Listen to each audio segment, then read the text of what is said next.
Aaron Holt came to his senses after being struck in the cheekbone with an elbow. The crowd was roaring all around him. Hundreds of people were jostling each other at the eastern gate of Gravenholm, each desperate to escape the dead city. It had been 3 days since the sun had appeared in the sky. It had neither set nor faded away. It had simply vanished from the sky, just as a coin vanishes from a magician's palm. All that remained was blackness, without stars or moon. Aaron couldn't remember how he'd ended up in this crush. The last thing he could recall was the town hall basement where he'd been hiding with the other scribes, and how the basement walls had begun to crumble from within. Now he stood in the stream of people, and the current carried him toward the gates like a twig. Someone was shouting that there was a monastery with supplies beyond the walls. Someone else was shouting that death lay beyond the walls. The torches above their heads flickered and went out one by one, because the city had run out of oil yesterday. Aaron clenched his teeth and began pushing with his shoulders, working his way to the edge of the crowd. He was a clerk at the tax office.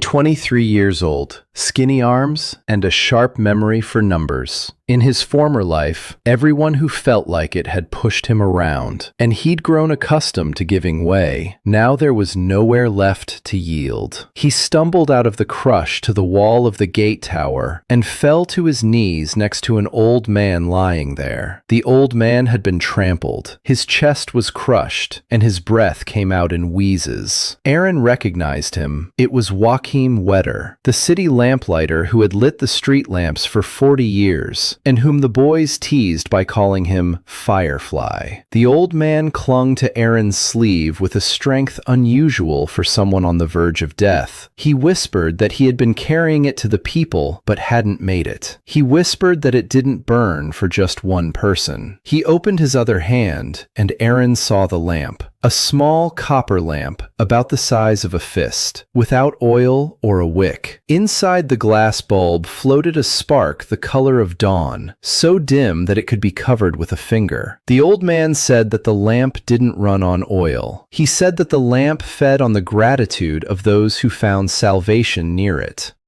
He said that the more people saved, the wider the light would shine. Then he said that darkness had already fallen over the city, and that the beasts were coming for the warmth of the living. Then he died. Aaron didn't have time to ask anything. From the direction of the market square came a sound that made the crowd at the gate freeze. It was a screech, as if 1,000 knives had been drawn across stone at once. From the dark alleys, creatures spilled out into the light of the last torches. People would later call them scrapers. They were about the size of a dog. Their bodies were like wet ash. Instead of eyes, they had smooth skin, because they had no need for eyes. Their front paws ended in bony hooks that scraped against the cobblestones. The scrapers feared the light, but there was almost no light left. The first torch went out, and 3 gray shadows immediately dived into the darkness. A scream cut off with a wet sound. The crowd erupted in panic and surged toward the gate, trampling those who had fallen. Aaron pressed his back against the wall, the lamp in his hand. The spark inside the glass was no brighter than a firefly. A scraper emerged from the darkness 5 steps away from him. The creature swiveled its blind snout and moved toward the beat of his heart. Aaron held the lamp out in front of him as one would hold a knife. The creature recoiled from the spark, but did not retreat. There was too little light. The creature began to circle around him in an arc, and then a child screamed nearby. A boy of about 8 lay beneath the body of a trampled woman and couldn't free himself. A second scraper was already reaching for him with its hook. Aaron didn't think. There was no time to think. He leaped forward, jabbed the flashlight into the creature's face, and it jerked aside. He pulled the boy out from under the body and held him close. The boy clung to him and, through his tears, kept repeating words of thanks. He kept saying that the man had saved him, and the flashlight flared up. The spark flared into a tongue of flame, and the light illuminated a good 10 paces around them. Both scrapers screeched and rolled back into the darkness. Aaron stood there, staring at the lamp in disbelief. The old man hadn't been rambling. It really did feed on gratitude. People immediately flocked toward the light. A girl with a bruised face and a sack on her back crawled out of the darkness. Her name was Lyra, and she was the baker's daughter. A lame city guard named Ducker hobbled over. A woman with a baby ran up. Within a minute, 7 people were standing around the lamp, each instinctively huddling into the circle of light, as if huddling around a campfire. The last to emerge from the darkness was a mercenary. He was as broad as a door, an axe on his back, and a scar across his eyebrow. He introduced himself as Barnes, and immediately said that a copper trinket wouldn't save them, and that they should trust in steel, not tricks. He said he'd go with them only because it was foolish to go alone. Aaron didn't argue. He looked at the lamp and counted. 7 people and 10 paces of light. One grateful boy had given them a flash of light, so it was all about the people. That meant the more people who found refuge near the lamp, the farther the darkness would retreat. The number formed in his mind into a simple and terrifying formula. Light is people. He told the others they couldn't stay in the city because the scrapers were drawn to heat, and there was plenty of it here. He said the lamp needed a place that could be defended. Ducker remembered the old Windhall watchtower beyond the stone bridge. It had been abandoned for 40 years. Thick walls, a single entrance, a roof with a platform for a signal fire. They couldn't have asked for a better spot. They set off, 7 adults and a boy named Tobe. Aaron carried the lamp in front, and a circle of light crept along the dead streets with them. Darkness followed in the circle's wake. It didn't lag behind by a single step. A grinding sound came from within it, and Aaron sensed that there were no longer just 2 or 10 of those creatures out there. They followed the light like wolves follow a wounded deer, waiting for it to stumble. Halfway across the stone bridge, the lantern began to dim. Aaron was the first to notice it, and a chill ran down his spine. The radius of the light shrank from 10 paces to 8, then to 7. The boy's gratitude burned out like oil does. Barnes noticed it too, and muttered that he'd known it all along. The scrapers on the shore sensed the weakness and surged toward the bridge in a gray wave. Ducker brought up the rear with his spear. Lyra was dragging Tobe. A woman with an infant prayed as she ran. 200 steps up the black hill remained to the tower. The light shrank to 5 steps, and the creatures were already snapping their hooks right at the edge. The first scraper leaped. Barnes took it down with his axe mid-flight and bellowed for them to run. He parried the second one with the shaft of his axe, and its hook slashed the mercenary's forearm. The creature swung again. And then Aaron did something he hadn't expected of himself. He stepped not toward the tower, but backward, toward Barnes, and thrust the lamp right between the mercenary and the creature. 5 paces of light engulfed them both. The scraper howled and tumbled off the trail, snapping its hooks. Barnes stared for a second at the creature's smoldering hide, then at the lamp, then at the scrawny scribe who had returned to the darkness behind him. The man who, an hour ago, had called the lamp a trinket nodded silently, and managed to say he was grateful. He said it quietly and awkwardly, the way words are spoken in a foreign language, but the lamp heard him. The flame shot upward, and light surged 15 paces, washing the creatures off the trail like a wave washes away debris. In that light, they ran the last 200 paces. The door to Windhall Tower was made of stained oak, 2 palms thick. Ducker and Barnes pressed against it, and it gave way with a groan from its rusty hinges. Everyone tumbled inside and bolted the door. Outside, hooks immediately began scraping against the wood, dozens of hooks. Aaron stood in the darkness of the hall, holding up the lamp and trying to catch his breath. And then, from above on the stairs, 2 yellow eyes looked down at him. Someone was inside the tower, and that someone had cocked a crossbow. Aaron slowly raised the lantern higher so the light would reach the stairs. The yellow eyes turned out to be the reflection of a flame in a pair of glasses. On the third step stood a gaunt old man in a leather apron, aiming at them with a crossbow that trembled in his hands. Peeking out from behind the old man was a girl of about 12 with disheveled braids. Barnes reached for the axe, but Aaron stopped him with his hand. He told the old man that they weren't thieves. He said that creatures were scratching at the door outside, and that it wouldn't hold until morning, a morning that wouldn't come anyway. He raised the lantern and added that they had light. The old man was silent for a long time. Then he lowered his crossbow and said his name was Tovin Gross, and that he'd spent 30 years building bridges for the royal service. He said he'd taken refuge in the tower with his granddaughter Mira on the first night of darkness, and that they had enough supplies to last a week. He said he'd let them in because the door really wouldn't hold, and it was more fun to die under the same roof. So there were 10 of them now. That same night, Aaron climbed to the very top.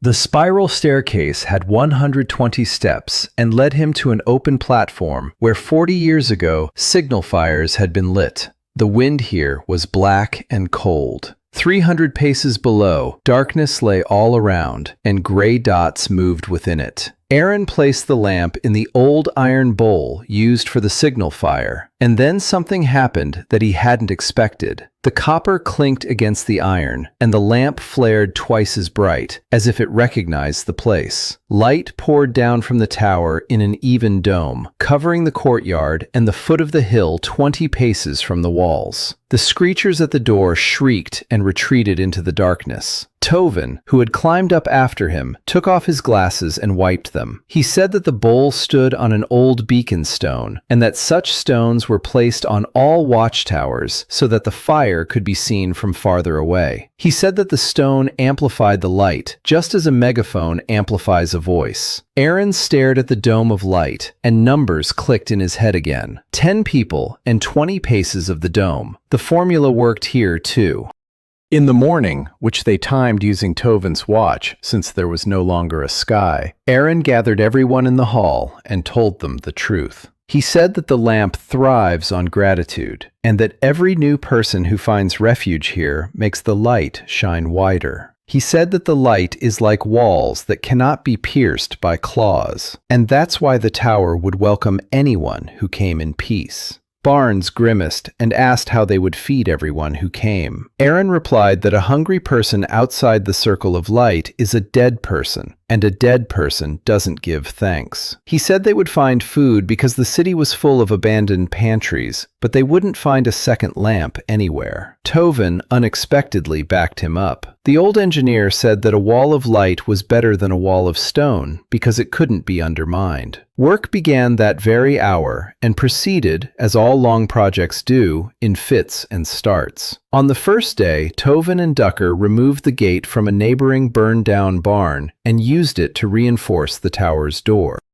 On the third day, Lyra cleared the rubble from the second floor and found a well beneath it, dug directly into the rock and filled with clean water. On the fifth day, Barnes and Aaron hauled a cart from the city, loaded with salted meat and flour from the Butcher's Guild cellar, having fended off 2 scrapers along the way. And on the sixth day, the first outsiders arrived. They were drawn by the light. The dome above the tower was visible from half a league away, and in a world where everything else had gone dark, it burned like the last star. First, the Tanner's family arrived, husband, wife, and 3 daughters. They were on the verge of collapse, and the husband wept openly as he crossed the boundary of the light. Then a frostbitten young man, a jeweler's apprentice, crawled in. Then 11 people from the riverside settlement arrived all at once, led by a fisherman named Cal. Each time, the same thing happened. A person would enter the dome. The person would realize that, for the first time in many days, they could close both eyes. The person would speak words of gratitude, or simply weep, pressing their palms against the warm wall, and the lamp above would take a breath.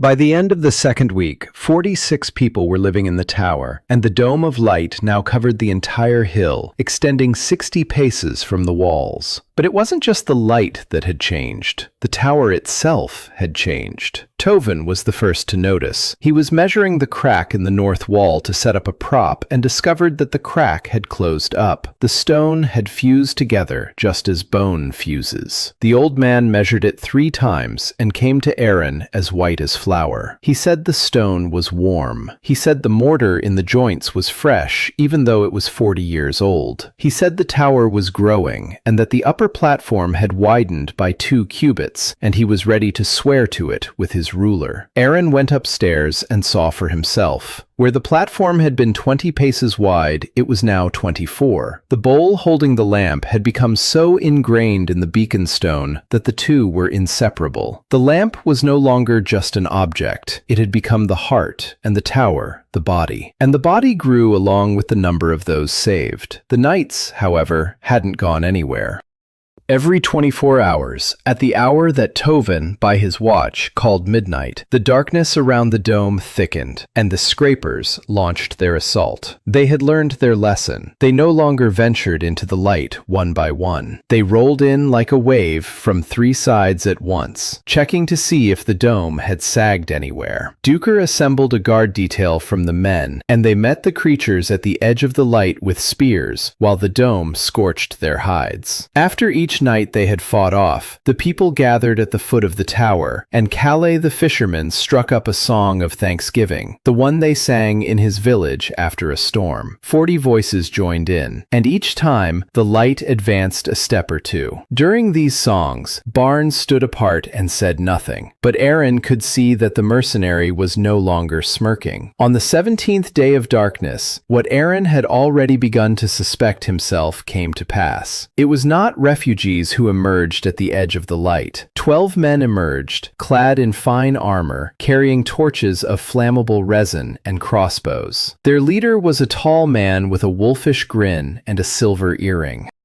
He shouted that his name was Malcolm Ray and that he had held the eastern route back when the sun still shone. He shouted that he had heard of the tower that feeds and gives light. He said his squad was ready to defend this place. And then he named his price. He said that in exchange for their protection, his men would live upstairs, eat first, and that the keys to the storeroom would pass to him. Down below at the gate, it grew very quiet. 46 people were looking at Aaron. Aaron looked at Ray. He replied calmly and loudly so that everyone could hear. He said there would be no one in the tower who ate first. He said that Ray and his men could enter just as everyone else did, without a price and without keys. They were to hand over their weapons to Duker in the armory and receive them on duty just as all the men did. Ray laughed and asked if the scribe was mistaking himself for a king. Aaron replied that there were no more kings because there was no sun above their crowns. There is light and there is darkness, and you don't enter the light with a wolf's grin. Ray stopped smiling. He said he would remember those words.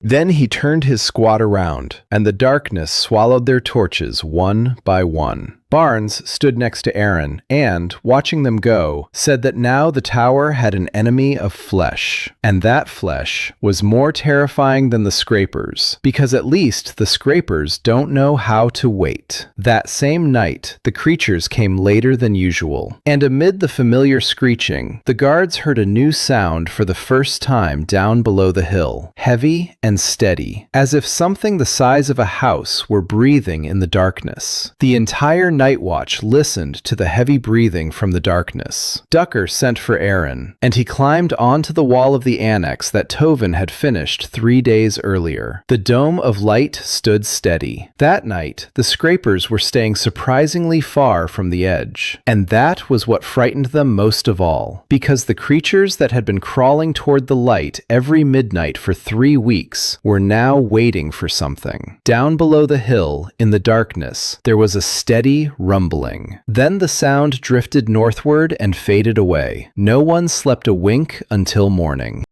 And in the morning, people came out to the edge of the light, carrying a white rag on a stick. And everything got so hectic that they temporarily forgot about the nighttime breathing. There were 23 of them, and they had come from Gravenholm. They said the city was finished, that the scrapers had driven the survivors out of the basements one by one, and that handfuls of people were burning their last pieces of furniture in the town squares. That the glowing hill beyond the bridge was the talk of every street corner, and that others were following close behind them. Aron convened a council that included Tovin, Ducker, Barnes, Lyra, and the fisherman Cal. He said that the tower must take everyone in, and that they must do so wisely. These words were put into practice within 3 days. A table was set up at the gate, where Lyra recorded everyone who arrived in a ledger that Aron had found in the tower's old archives. Name, trade, skills, who is sick. The sick were taken to the infirmary on the 2nd floor, which was run by a doctor's widow named Agnes, who had arrived with the first group from the city. Tovin put the healthy ones to work that very same day.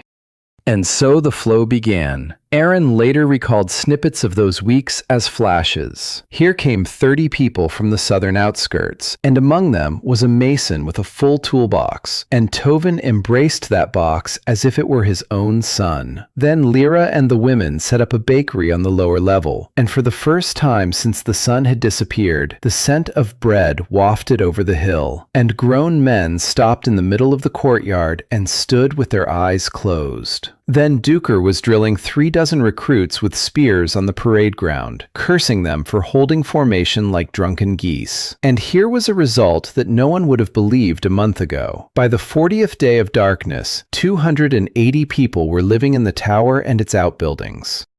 A dome of light covered 140 paces from the walls, encompassing the entire hill and the spring at its foot. The tower itself had grown by an entire tier, and Tovin swore that the stone was growing faster than he could mark it. It now hurt to look directly at the lamp at the top. People had stopped calling it a lamp. They had started calling it Dawn, and behind his back, Aron was called the Keeper of the Dawn, and he winced every time he heard it. But the wider the light, the longer the shadows. The first shadow was cast by food. 280 mouths ate so much in a single day that the pantry, which Barnes had considered bottomless, began to run low before their very eyes. Lyra kept track of the supplies, and one evening she placed a slate in front of Aron. According to her calculations, there was enough bread and salted meat left for 12 days. Beyond that, the dome of light turned into a pen for starvation. And the second shadow was cast by midnight. The creatures returned. But now, behind the waves of scrapers, 2 new ones emerged from the darkness. The guards nicknamed them horn beasts, as tall as a bull, armored in horn plates from snout to tail. And this armor held back the light. Where a scraper would screech and smoke, a horned one would merely squint its blind snout and press on. The first horned one burst into the dome 10 paces in, smashed through the palisade with its head, and scattered a line of spearmen before the light finally seared through the seams of its plates, and the creature, with a roar, tumbled into the darkness. 2 guards died before dawn. A dawn that never came. The entire hill buried them. And then something happened that Aron neither wanted nor asked for. 280 people stood around the 2 graves, and Kala began his song of thanksgiving. Only now it was sung not by 40 voices, but by everyone. The people sang and thanked the fallen for their lives. The people thanked the tower. The people thanked one another for the fact that no one here was alone. Aron stood among them and felt the air grow thick. And then dawn at the summit took a breath. There was no other way to describe it. The light was drawn into the lamp for a moment and then surged out in all directions in such a wave that the darkness receded from the hill like water from a thrown stone. The dome suddenly expanded from 140 paces to 200. At the far edge of the new light, 3 scrapers who hadn't managed to escape writhed and smoked. And the stone of the tower beneath people's palms grew warm, like the side of a stove. Thus, the tower learned that grief, when shared among everyone, also turns into light. But the numbers on Lyra's slate remained unchanged. 12 days until the storeroom was empty had turned into 11. For 3 nights in a row, Arin pored over a map of the surrounding area that Tovin had drawn from memory. And on the 3rd night, Barnes brought a man to him. It was a hunter from a riverside village named Use, who had been hauling game to sell until dark. Use explained that 2 leagues downstream stood the Royal Grain Warehouse, a stone structure with iron doors. Just before nightfall, a year's worth of grain taxes from 3 villages had been hauled there, and they hadn't had time to cart it all away. By his estimate, there were 1,000 sacks of grain inside. Barnes said it was their salvation. Use said it was a trap. He'd been there a week ago with 2 companions. His companions were left behind.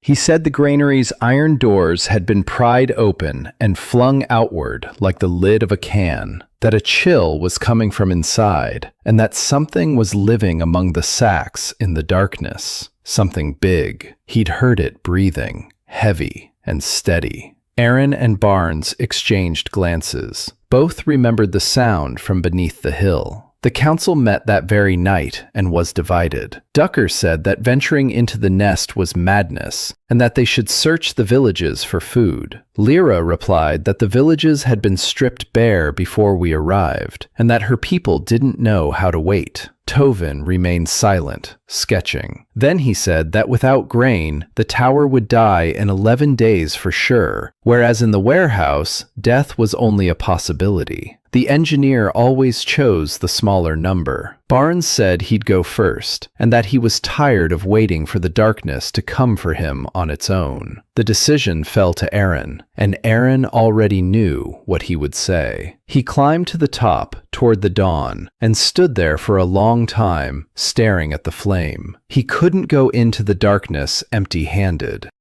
But taking the lamp with him would mean extinguishing the dome over 300 people. He reached out toward the flame and asked, simply and aloud, just as one would ask a person. He said he needed to carry a little light to where it was dark. And Dawn answered. The flame swayed, and a tiny tongue of fire broke away from it, no bigger than a fingernail. It flitted through the air and settled into Arin's open palm, warm and alive, without burning her. Arin closed her hand, and the light shone through her fingers. Down below, that same night, Tovin inserted the tongue into an iron lantern with flaps, assembled according to his blueprint. The flame in the lantern was small, but it was the same light that the darkness feared. Tovin called it the Dawn's Wick. On the morning of the 41st day, a detachment was gathering at the gate. Barnes with an axe, Use with a bow, Ducker with 6 spearmen, 2 carts with their drivers, and Arin with a lantern on a staff. Lyra silently slipped some bread into his bag and didn't say a word because she had run out of words. The party stepped out from beneath the dome, and darkness closed in behind them.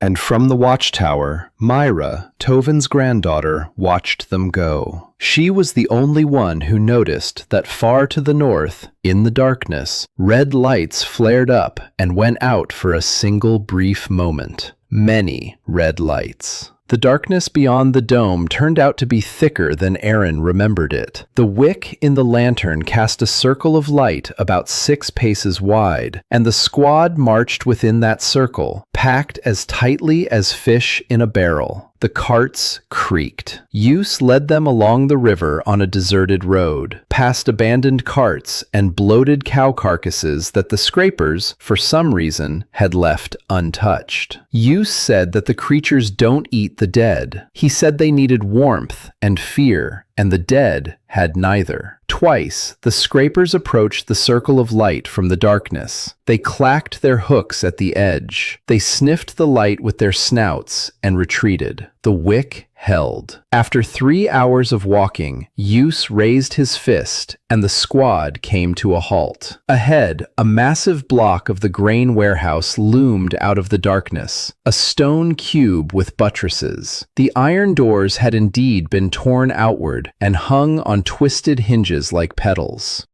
A cellar-like chill wafted out from within, and there, Inside, something was breathing steadily and heavily. Aaron positioned the men as agreed upon at the council meeting, the cart drivers with their carts by the doors, Ducker and the spearmen in a semicircle at the entrance. Barnes, Yuss, and Aaron went inside with a lantern. They entered. The light from the wick revealed rows of sacks piled up to the ceiling. The grain was there, 1,000 sacks, just as Yuss had promised. And between the rows, on the floor, lay bones gnawed white. And among the bones lay something that was breathing. The creature was the size of a fishing skiff. It resembled a slug clad in the armor of a stag beetle. The plates on its back were 2 fingers thick, and red veins glowed faintly along their edges. Yuss mouthed that a week ago it had been half this size. The creature was growing, like a tower. Only a tower was fed by gratitude, while this carcass was fed by something else. Barnes gestured that they could load it quietly, and they loaded it quietly. It was the longest job of Aaron's life.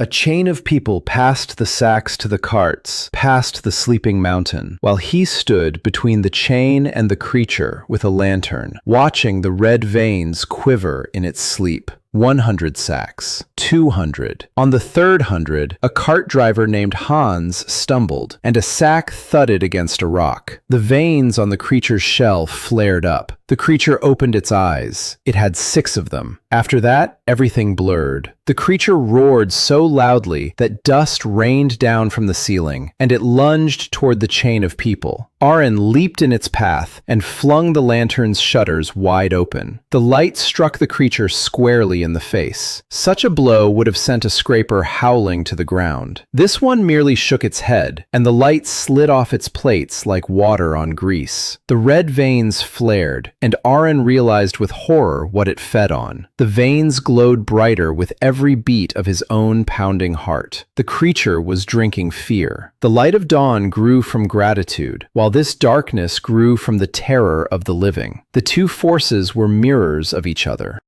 The creature swept aside the 2 spearmen with its tail and reached with its jaws toward the fallen Hans. And then Aaron did what he had already done once on the stone bridge. He stopped trying to save himself. He stepped right up to the creature's snout, raised his lantern, and spoke. He spoke loudly so that everyone in the warehouse could hear. He said that no one here would die, that behind them stood a tower full of light, that at home Lyra's bread and Kale's songs awaited them. He spoke, and his voice did not tremble, and the fear in the people wavered and receded. Hans crawled out from under the creature's snout. The spearmen rose to their feet.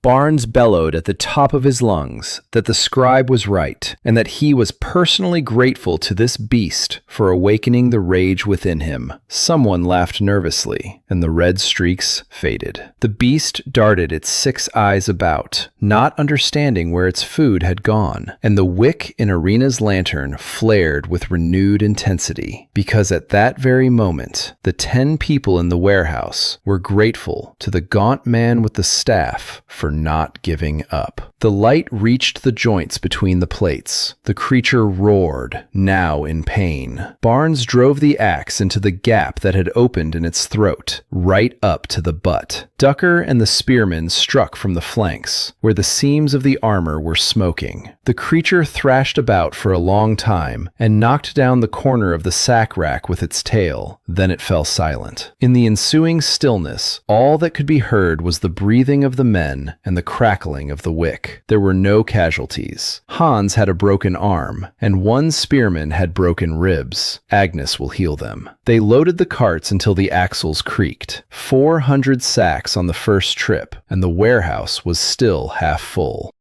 And when they rolled out the second cart, Yuss found a low outbuilding behind the warehouse with a grate on the door. People were sitting behind the grate. 9 people, filthy and gaunt from hunger. They flinched at the light, and Aaron didn't immediately understand why they feared the rescuers more than the darkness. Then the eldest among them stepped forward, and Aaron recognized him. It was Halder, a merchant of the Gravenholm Grain Guild, the man who, in his former life, had kicked Aaron the clerk out of his office 3 times, and who, in the early days of the darkness, had laughed louder than anyone else in the square at the rumors of a glowing tower, calling it a fairy tale for beggars. Halder explained, stumbling over his words, that Malcolm Ray had been holding them here, that Ray's gang had found the warehouse before anyone else, but had ventured inside, lost 3 men to the beasts, and retreated, that Ray had locked the captive townspeople away and tossed them a piece of dry bread once a day because he planned to feed them to the beasts one by one. He'd figured out that a well-fed beast sleeps, and a sleeping beast can be robbed of a sack from the far end.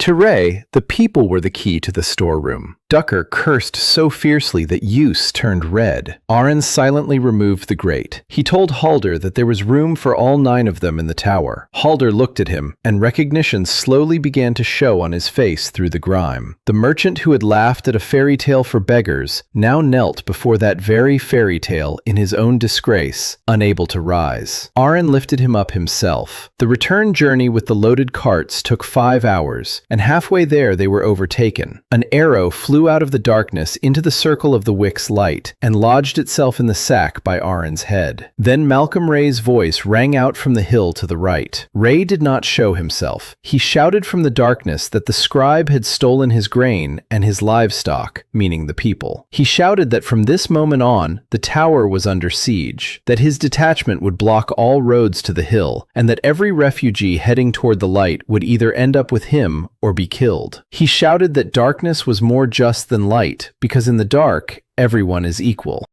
Barnes was about to rush toward the voice, but Aaron held him back. Ray didn't dare shoot at the lantern, and that spoke volumes. The detachment arrived. The dome took them in 200 paces from the walls, and the carts rolled through the gate amid such a roar from 300 throats that Aaron's ears rang. People swarmed around the sacks. People were shaking Barnes and Ducker. Halder stood in the middle of the courtyard, looking up at the tower, at the living, growing stone, and at dawn high above, and tears streamed down his merchant's face. That evening, he approached Lyra to get the ledger and asked to be listed not as a merchant, but as a storeroom bookkeeper, because a merchant had no business here, and he kept the books better than anyone else in the dead city. That night, the tower celebrated, and in the midst of the celebration, 2 things happened that few noticed. The first was noticed by Agnes in the infirmary. Among the 9 people rescued from the warehouse was a young cart driver named Colm, and he was the only one who neither ate nor sang. He sat in the darkest corner with his face covered by his hands. When Agnes held a candle up to him, he screamed. He screamed that the light was burning him. The second thing was noticed by Mira, who, as always, was sitting on the upper platform right by the bowl. At exactly midnight, dawn blinked, just once, like an eye that has a speck of dust in it, and in the blink of an eye, the entire dome above the tower went dark. Mira told her grandfather about the dome's flickering, and Tovin brought her to Aaron before the festival had even ended. The girl spoke exactly as her grandfather had taught her. Midnight, 1 heartbeat of darkness. Then the light returned, as if nothing had happened. Aaron climbed up to the bowl and sat with Dawn until morning. The flame burned steadily, but it seemed to him that a thin gray thread had appeared at the very heart of the light, one that hadn't been there before. He remembered the warehouse. He remembered the red veins swelling with the terror of the living. If gratitude feeds the light, what does the fear living inside the dome do to it? The answer came the following midnight. The dome flickered again, this time twice, and the 300 people below saw it with their own eyes. Something that Aaron feared more than the horned ones crept across the courtyard.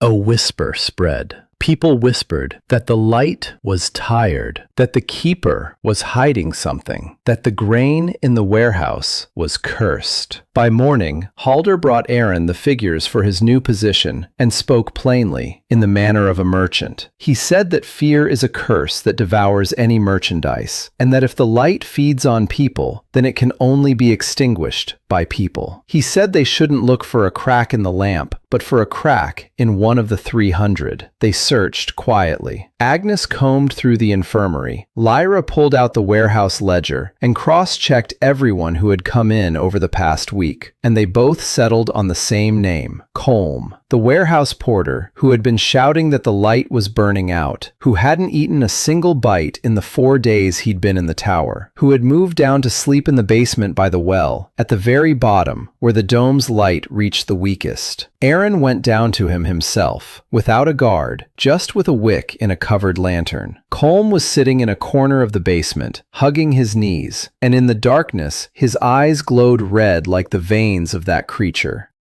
He didn't lunge or growl. He began to cry, and he told his story. He said that while captive with Ray, the creature chose whom to devour based on the scent of fear, and that it sniffed out the prisoners every night, that it had chosen him, that it had pinned him against the bars and breathed its darkness into him hour after hour, while he was too weak even to scream. Ever since that night, the darkness has lived beneath his skin. It drinks him from within and grows. He feels how, at night, it reaches out from him toward the lamp and sucks its light. He begged to be killed. He said it was better to die a human than to let himself be devoured by the creature. Aaron listened, and inside him everything was cold except for one thought. Darkness isn't just the creatures out there. Darkness knows how to live within a person, and if it isn't stopped in Colm, it will one day find its way into any one of the 300, because there's enough fear in each of them. He didn't kill Colm. He convened a council and said that the tower would something no one had ever tried before. It would attempt not to burn out the darkness, but to displace it with the very thing from which it grows.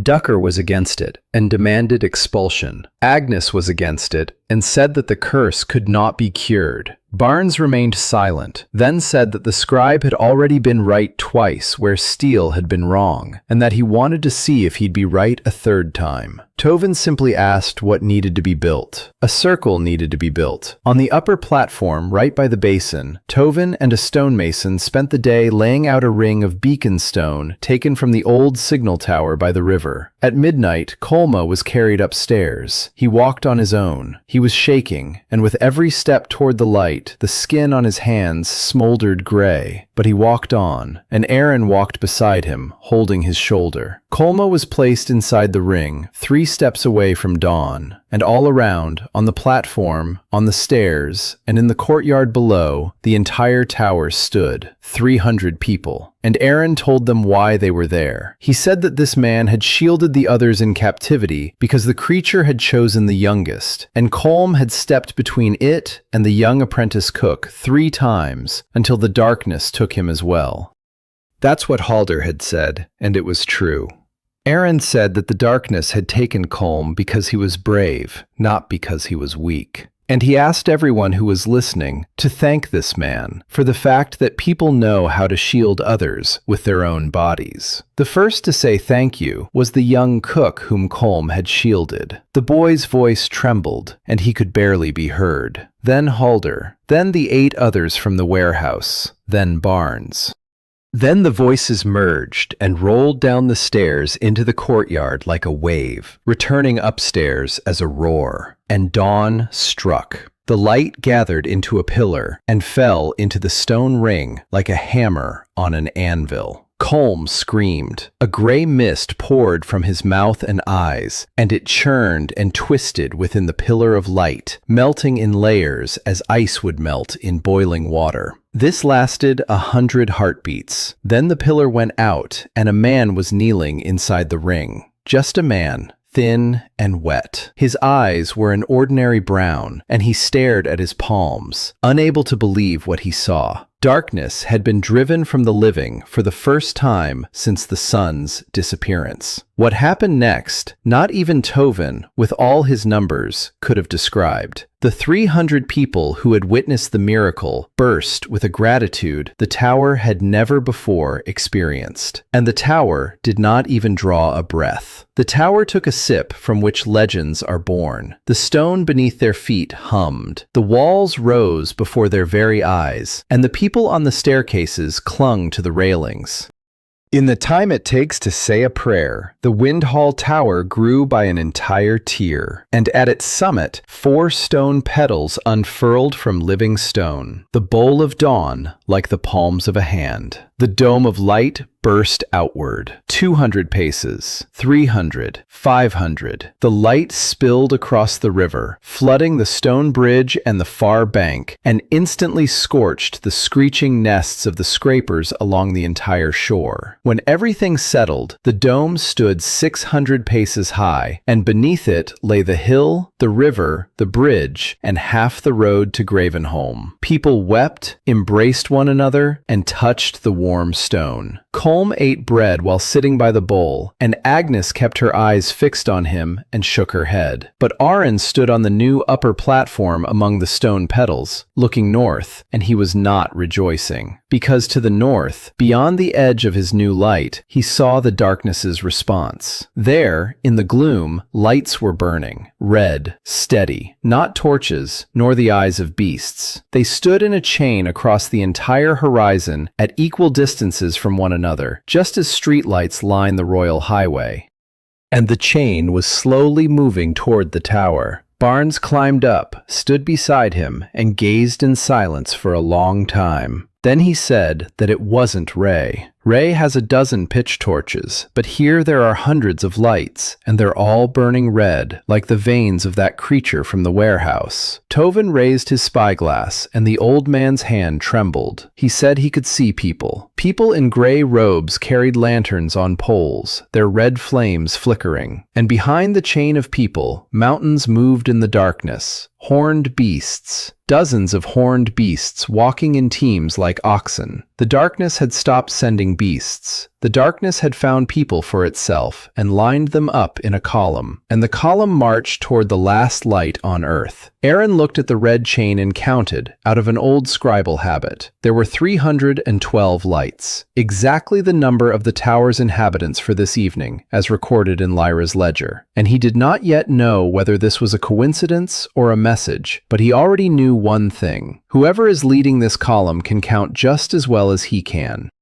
The red chain had been marching toward the tower for 2 days, and all that time the hill had been preparing. Tovin and the masons had reinforced the palisade at the far edge of the dome and dug in catapults to fend off the horned ones. Ducker divided 200 men and women fit for battle into 10 squads and drove them pleasantly without sleep until the formation stopped breaking apart at the sound of a single shout. Lyra and Halder carried supplies to the lower tiers, and Halder counted every sack twice because counting calmed his hands. Arryn hardly slept at all. He stood on the upper platform between the stone petals and watched the red dots grow in the north. At the end of the second day, the column halted 1,000 steps from the edge of the light and spread out in an arc, encircling the hill from the north and east. Red lanterns on poles were stuck into the ground at regular intervals, forming a second boundary. The boundary of darkness faced the boundary of light. Between them lay a strip of dead land 400 steps wide, and no one dared to step into it first.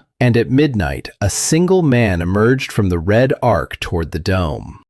He walked unarmed and unescorted, carrying only a pole with a red lantern. He stopped 20 paces from the edge of the light, where his darkness ended and the foreign light began, and asked to speak with the guardian. His voice was calm and deep, like that of a man accustomed to speaking from a pulpit. Aaron descended and stepped out to the edge from inside the dome. Barnes stood behind his right shoulder with an axe, and Ducker behind his left with a spear, and both looked at the guest as one would look at a cocked crossbow. The man in the gray robe pulled back his hood. He was about 50 years old. His face was clean-shaven, and in his eyes the red light of the lanterns stood still, like a reflection in frozen water. He introduced himself as Brother Soval and said that he had once been the royal astronomer and had gazed at the sun through telescopes his entire life. He said that the sun had not disappeared, but had closed itself off from people, just as a hand closes. That darkness is not a punishment, but a mercy, because in the darkness there are neither rich nor poor, neither beautiful nor ugly, neither masters nor servants.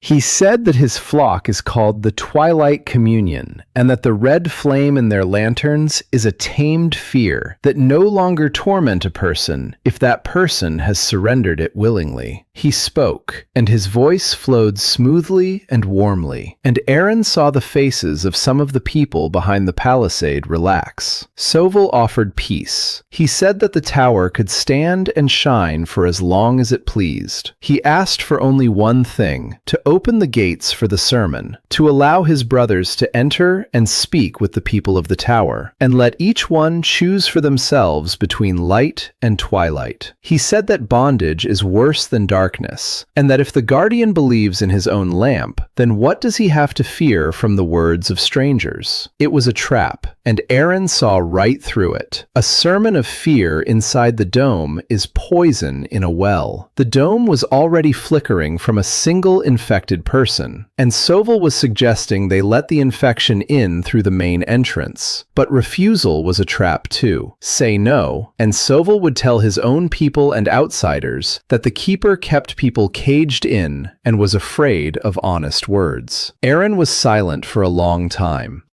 Then he replied. He said that the tower gates were open to anyone who entered empty-handed, and that rule would not change. But the tower had a second rule. Inside the dome, no one trades in fear. He said that Soval's brothers could enter if they left the red lanterns outside the perimeter. No lanterns, no robes. As people, not as part of the sacrament. And then they could speak to whomever they wanted, for as long as they wanted. Soval smiled with just his lips, and Aaron realized he'd been had. The red lanterns weren't mere decorations. The very power of the sacrament dwelt within them, and without them, Soval's preachers were simply tired, frightened people whom the tower's light would begin to heal from the very first hour. Soval knew this. Aaron knew this. Soval said he'd think it over and retreated into his darkness. And an hour later, the red arc revealed why it had come. People were herded out of the darkness toward the edge of the dome. Ordinary people, ragged refugees from all over the region, whom the communion had gathered from the roadsides as one gathers ears of grain. There were about 14 of them, and they were neither beaten nor dragged.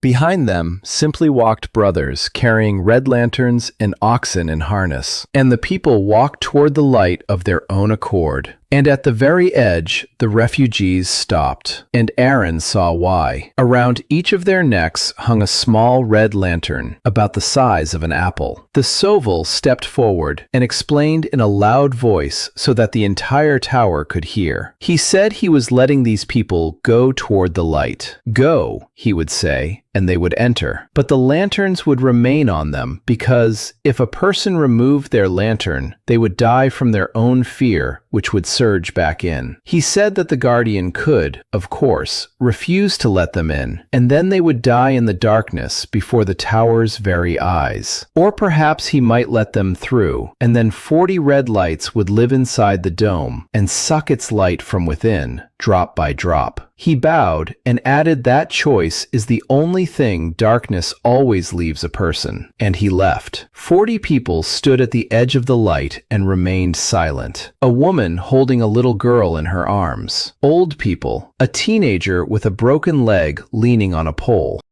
Their faces were gray and empty, and only their eyes pleaded. Behind the palisade, the tower stood silent. Ducker said quietly that this was a Trojan herd, and that they must not be let in. Halder said quietly that the dome had lost 1 colm over the past week, and that 40 colms meant death within a month. Lyra asked if any of the speakers could go out to the gate and tell those 40 to their faces that they were to die outside. No one one answered. Aaron looked at the teenager with the broken leg and did the math. A ritual in the stone ring had burned the darkness out of one person, with 300 giving thanks. 40 people meant 40 rituals, or one ritual for 40 if the ring were expanded. He turned to Tovin and asked how much beacon stone was left at the old tower by the river. Tovin looked at him over his glasses and said he understood and that it would take a day. Aaron stepped to the edge of the dome from the inside and spoke to the 40 across the boundary of light. He said the tower would accept them all, but not today. He said they would have to stand at the edge for 1 day and 1 night, and that the light would stand beside them the whole time on this side of the line. He asked them to endure the final weight of their lives. And then he did something that made the knuckles on Ducker's spear turn white. He ordered bread, water, and blankets to be carried to the edge and passed across the border. And he himself sat down on the ground a step from the line, inside the dome, facing the teenager with the broken leg. And he sat with these people all night, talking across the border just as people talk across a campfire. He asked for their names. He asked what they had been in the light of day. He wrote them down in the ledger right there on his knee. A miller, 2 laundresses, a writing teacher, a stable hand. By morning, the 40 people at the edge were no longer a herd of the Eucharist. They were a line leading up to the tower. And on the hill, construction was underway during that time. Tovin and the masons removed all the remaining beacon stone from the river tower and laid out a second ring at the gate, 3 times wider than the first. All day long they secured and adjusted it, while dawn burned steadily above and waited. At midnight the next day, 40 people were led inside the dome, straight into the ring. The red lanterns around their necks hissed and glowed with a menacing light. The entire tower rose up around the ring, and Aaron asked his men for the impossible. He asked them not to thank Dawn or the tower. He asked each of them to find one of the 40 with their eyes and thank him for having made it this far, for not having given up along the way, for proving that a person is capable of bearing fear on their own neck and still walking toward the light. 300 voices began to speak in unison and merged together. Dawn struck the wide ring with a pillar of light, and the 40 red lanterns burst one after another like coals bursting in water. The people in the circle fell to their knees, and a gray mist rose from them and melted away. The dome above the tower did not flicker. The dome grew another 50 paces, and at the dawn that was not there, from the side of the red arc in the darkness, a sound rang out that Aaron had never heard before. It was Soval howling, not from pain, out of rage. His congregation stood in a chain, watching as his 40 red lights turned into the tower's 40 inhabitants. And within that chain, someone was the first to thrust his staff into the ground and take a step toward the light. The brother was seized by his own people, but the tower saw that step, and the darkness saw that the tower saw. After the night of the 40 lanterns, the war ceased to be a war of blades and became a war of wells. Soval no longer drove creatures or people toward the dome. He began to strangle them. Over the course of 3 days, his arc closed into a complete ring around the hill, and red lanterns stood every 100 paces across the entire horizon. Not a single refugee reached the tower anymore. The sentinels on the pedals saw how far away in the darkness and fade. The communion intercepted those heading toward the light on distant roads and led them north. Yus, along with 2 hunters, tried to guide a family of coal miners from the farmstead to the tower and returned alone with a slashed shoulder. He reported that the roads were patrolled by trios of brothers with a horned beast on a chain, and that the beasts had been trained to track by heat. The tower turned out to be locked in its own light. Halder brought Arena a new tally, and the tally was honest and grim. The grain from the warehouse, at the current rate of consumption, would last 70 days. After that, they would need either a second warehouse or a harvest, and there can be no harvest without the sun. And then Mira spoke up for the first time. Tovin's granddaughter, whom everyone was used to seeing as a shadow by the bowl, came to the council on her own and brought a box of soil. Green onion sprouts were growing in the box. She explained that she had planted them a month ago on the upper terrace, right by the petals, simply out of a longing for greenery, and that the onions had sprouted under the dome without the sun.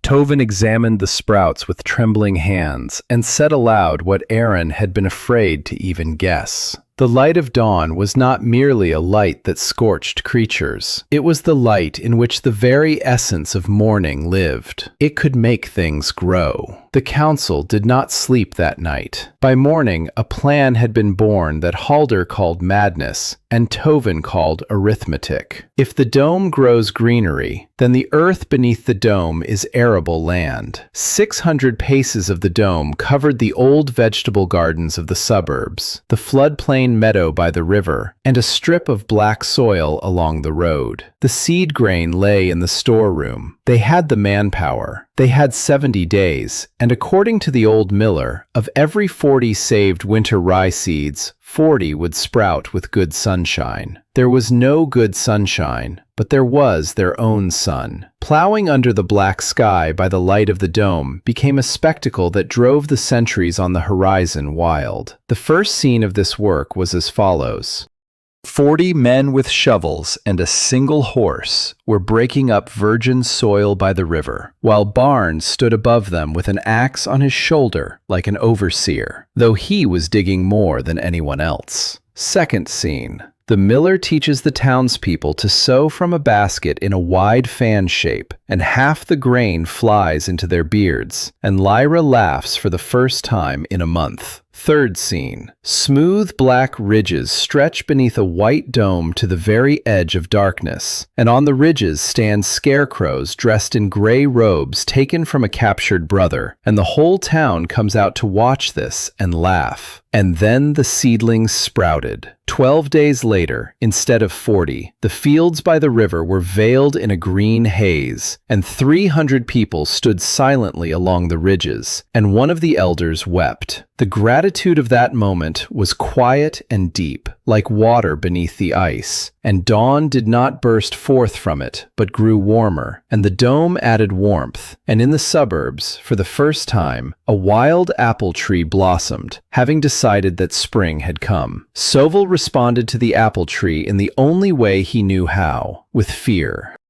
On the 20th day of the siege, the communion began to sing. Every midnight, the ring of red lanterns held out the same note, a low note, right on the edge of audibility. It wasn't loud. It was simply always there. It seeped through one's sleep, and it brought dreams of drowned people and locked doors. Agnes reported that the infirmary had taken in more people who screamed at night. 2 men got into a fight over a spot in line at the bakery, something that had never happened before. A mother slapped her child and then wept for an hour herself. The dome didn't flicker, but Aaron felt that the light was becoming harder to bear, just as it's hard to breathe before a storm. Darkness could not enter the dome, and therefore decided to cultivate darkness within it from the local fear, just as mold is cultivated from spores that are everywhere. And it was then that Aaron realized what the tower truly needed, not just walls and bread. He went, not to Duker, but to Kale. He asked the fisherman how many songs he knew. Kale said he knew 3 songs, but the miller had a violin, and one of the washerwomen had a voice that made the seagulls fall silent in his village. So, to counter the midnight note of communion, the tower fielded a choir. It wasn't an order. It had become a custom over the course of 3 evenings. As soon as the note crept in from the horizon, the choir on the upper platform began to sing, and the tower joined in from below, and the dome sang with 200 voices over that single foreign note. The children fell asleep to the singing. The fights stopped, and dawn learned something new. It began to sway to the beat of the song, and its light flowed in waves like rye swaying in the wind, and in those waves the note of communion drowned, never reaching the windows. On the 39th day of the siege, 3 events occurred at once, and all 3 changed the course of the war. tower. First, the grain ripened. The rye beneath the dome matured in 38 days instead of 40, and the ears were as heavy as in the best of summers. Halder measured the harvest and announced in the square that, with such an area of arable land, the tower would feed itself and still have surplus. The siege of Sovil, like a noose, had lost its knot. There was nothing left to strangle. Second came the defector. The very same brother who had been captured by his own men after the night of the 40 lanterns had managed to escape and crawled to the edge with frostbitten feet. His name was Anselm, and until nightfall he had been a bell ringer. After removing his lantern from its ring and weeping his fill, he told the council why the room had grown cold. He explained that Sovil was not the leader, that above the communion there was a voice to which Sovil prayed in a black tent, and that the voice came from the well of darkness, which the communion carried with it in an iron barrel, that the darkness in the barrel was a seed, and that 12 such seeds were cast into the world when the sun went dark. One seed sprouted in the beast at the grain warehouse, and the tower killed it. The rest are growing. Somewhere far to the north, in the mountains, the oldest seed is sprouting, and all the red lanterns of the world are its roots. Anselm said that Sovil had been ordered not to take the tower, but to keep it in place so that the light would not spread until the oldest seed came into power. The third event occurred at midnight that same day. The choir sang, the dome swayed in waves, and suddenly the note of communion cut itself off. A movement passed across the red ring on the horizon. Some of the lanterns broke away from their positions and flowed northward in 2 streams, while the remaining ones clustered more tightly along the northern arc. Use, from the pedal, reported that the siege was being reorganized, and that the horizon was clear to the south and west for the first time in 40 days. Sovil was withdrawing his forces. Either the elder seed needed roots elsewhere, or the gates to a trap were opening for Arena. Barnes said it was a trap. Tovin said it was a window of opportunity. Lyra said that to the south, across the river, there were 3 villages and the fishing settlement of Kale, and that if the horizon was clear, people were dying there right now, people whom no one else could intercept on the roads. Aron looked at the map and heard the choir above finishing their song without a single off-key note. He thought about the 12 seeds, about how a dome 600 paces away wouldn't save the world, no matter how bright it was. Light that sits under siege is just a big lamp. Light had to be shared, otherwise it lost its meaning. He covered the southern half of the map with his palm and told the council that the tower was ceasing to be a refuge. The tower was becoming a source. Tomorrow, a detachment will head south, not to gather supplies, but to carry a wick. They'll reach the village of Kale and light a second light there, a small one, on an old fishing tower. And if gratitude can sustain one dome, it can sustain 2. Duker asked who would carry the wick through 2 leagues of darkness, past the half-dead creatures and patrols. And then a man stood up whom the council had not yet heard speak. Colm. A cart driver who had survived the darkness beneath his skin. He said that the darkness knew his scent and gave him a wide berth, just as one avoids a place where one has been burned. He said he wanted to repay a debt, and that if the keeper gave him the wick, he would carry it even to the ends of the earth. Aaron looked at him and nodded. And that night, when the decision had already been made and the tower slept, Mira woke her grandfather, and her words made him tremble. The girl pointed to her box of onions. The sprouts stood green and even, all except one. One sprout at the very edge had turned black overnight and curled into a spiral, and on its black stem, a tiny red flame glowed. The seed knew how to sow in return. The black sprout was burned at dawn in a small circle, and dawn scorched it with a single swift blow, but peace did not return. Tovin examined the box and found in the soil what Mira had overlooked, a speck of red glass the size of a poppy seed. Someone had brought it into the dome, on the sole of a shoe or in the hem of a garment, and it had been waiting for living soil to sprout.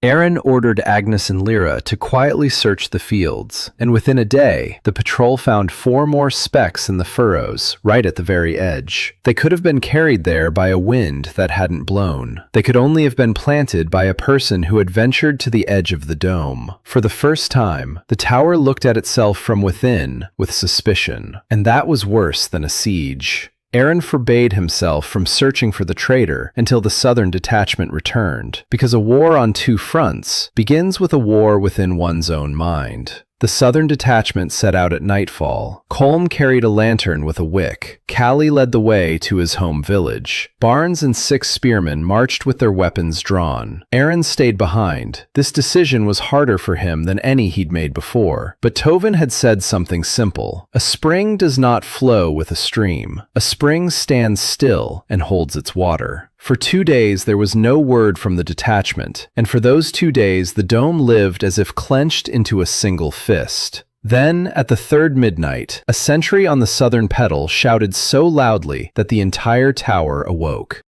To the south, across the river, 2 leagues away in the darkness, a light rose. Tiny, no bigger than a pinhead. It flickered, it stagnant, and it stood. A second dome lit up above the village's fishing tower, and Windhall Tower roared and shuddered on every level, making the railings tremble. Dawn at the summit swayed toward the distant spark, and Aaron saw something he'd never seen before. Between the tower and the village, stretching across the darkness, lay a thread, thinner than a hair, brighter than light. It hung over the black earth like the first ray through a crack in a shutter, and warm waves ran along it in both directions. The 2 lights recognized each other and began to cling to one another. Tovin looked at the thread through his telescope and said it was a bridge, that along such a thread, light could share its power like communicating vessels. Barnes, who returned a day later, confirmed this and recounted how it all happened. The village of Calais had survived in the cellars beneath the smokehouses. 41 people.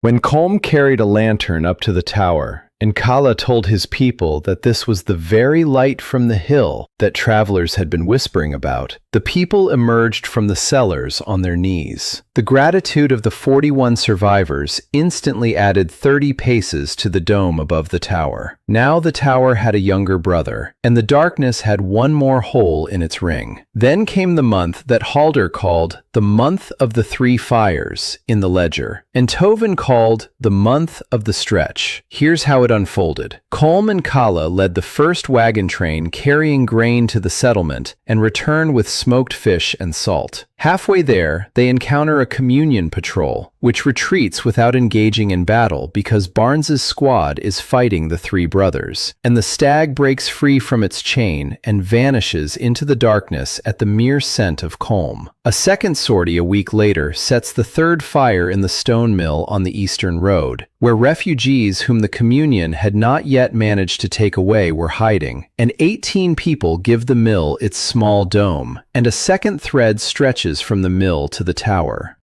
A third sortie to the west, toward the village of the coal miners, ends in tragedy. The communion had arrived there first. The squad finds empty houses, and, in the square, a pole with a red lantern dug into the ground like a banner. Barnes chops down the pole and the lantern, and the squad takes the village. Dead, that is, with no one left. The war redrew the map. By the 60th day since the sun's disappearance, 3 domes connected by threads into a triangle were burning on the earth, and within the triangle, the darkness was thinning. Lookouts reported that the scrapers had left the river valley entirely, and it had become possible to pass through the no-man's land between the fires with a simple torch, something that hadn't been possible since the day darkness. People began to call the triangle the Bright Edge. The tower's population exceeded 400 because the threads turned out to be roads. Refugees walked from fire to fire as if following landmarks. And then the darkness struck where Aaron wasn't looking. It struck the youngest. At midnight on the 64th day, the thread between the tower and the village of Calais trembled. Aren had slept for 3 hours over the past 2 days, and a sensation he couldn't name jolted him off his bunk. It was as if a nerve in his own chest had been tugged. He leaped onto the landing and saw. The distant spark of the settlement flickered like a candle in a draught. Red lights stood in the darkness all around it, many of them. Sovel withdrew half the ring from the siege of the tower and bore down with all his might on the faintest of the three lights. Through the thread came the tremors of someone else's terror. The village's dome was small, a little over 40 grateful ones against hundreds of red lanterns and rakes drawn right up close, smashing the boathouses at the edge of the light. Ducker was already assembling a relief column in the courtyard, but Aren stared at the thread and calculated, and the outcome looked dire. 2 leagues on foot is 2 hours. The village didn't have 2 hours. And then Aren did what no one had ever done before, because the light had never had bridges. He stood by the bowl, placed both palms on the warm copper, and asked dawn to give. Not a spark, not a wick. He asked to channel the power through the thread, as much as the youngest flame could take. He said aloud that light that cannot share is merely a fire. Dawn understood. Before the eyes of 400 people, the dome above Windhall Tower sagged from 650 paces to 400. Light flowed in waves along the thread, like water pouring through an unlocked sluice gate, and the sentries watched as the rushing waves of light pierced the darkness over the dead land. And to the south, the spark of the settlement flared up. It doubled in size, then tripled. The dome above the Cali Tower shot up from 30 steps to 120, and the red lights around it spurted out in all directions. A sound that could be mistaken for nothing else reached the tower 2 leagues away, the roar of scorched stag beetles. The settlement held out until Ducker's column approached, and the column completed the route, taking 6 brothers captive and, most importantly, seizing the communion wagon and within it an iron barrel, a small one. Not the one Anselm had spoken of, but a campaign-sized one. It contained a seed the size of a fist that Sovel had been carrying to plant in the village's ashes after the victory. The barrel was not opened. It was bound with chains, covered with mayock crumb, and Barnes personally transported it to the tower on a separate cart, muttering through clenched teeth the entire way. The victory was complete, but its price turned out to be a vile one. While the tower's dome stood, having sagged to 400 paces, and while the best fighters were battling in the south, someone inside the dome made their move. In the morning, Lyra opened the seed storehouse, where the select grain for the spring sowing was kept, and recoiled in horror. The grain in 4 out of 10 chests was laced with black spirals. Sprouted flecks of red glass lay among the grains like worms. Someone had poured them into the chests by the handful, and not just yesterday, about 5 days ago. On those very days when the patrol was searching for the shards in the fields, and didn't think to look under their own roof. The 4 chests were burned whole in the ring, and dawn burned them long and hard, and the dome didn't grow a single step that day. Halder brought up the granary and the lists of those granted access to the storeroom, and laid before Aaron the 7 names of those who had entered it over the past month. 6 of the names were people who had been there from day 1. The 7th name was Anselm, a defector bell ringer whom the tower had trusted and who, in recent weeks, had been helping Lyra carry sacks because he'd asked to do any work. Ducker had already turned toward the doors, but Aaron stopped him and sat silently poring over the book for a very long time. Something didn't add up. Anselm had arrived with frostbitten feet and genuine terror in his eyes, and the ring had cleared him right before everyone's eyes, and you can't fool the ring. And then Mira, who, as always, was sitting in the corner of the council chamber, quietly said one thing. She said she'd seen from the landing about 5 days ago that Anselm had shown the storeroom to a new laundress, one of the latest refugees, because she'd asked to see the tower.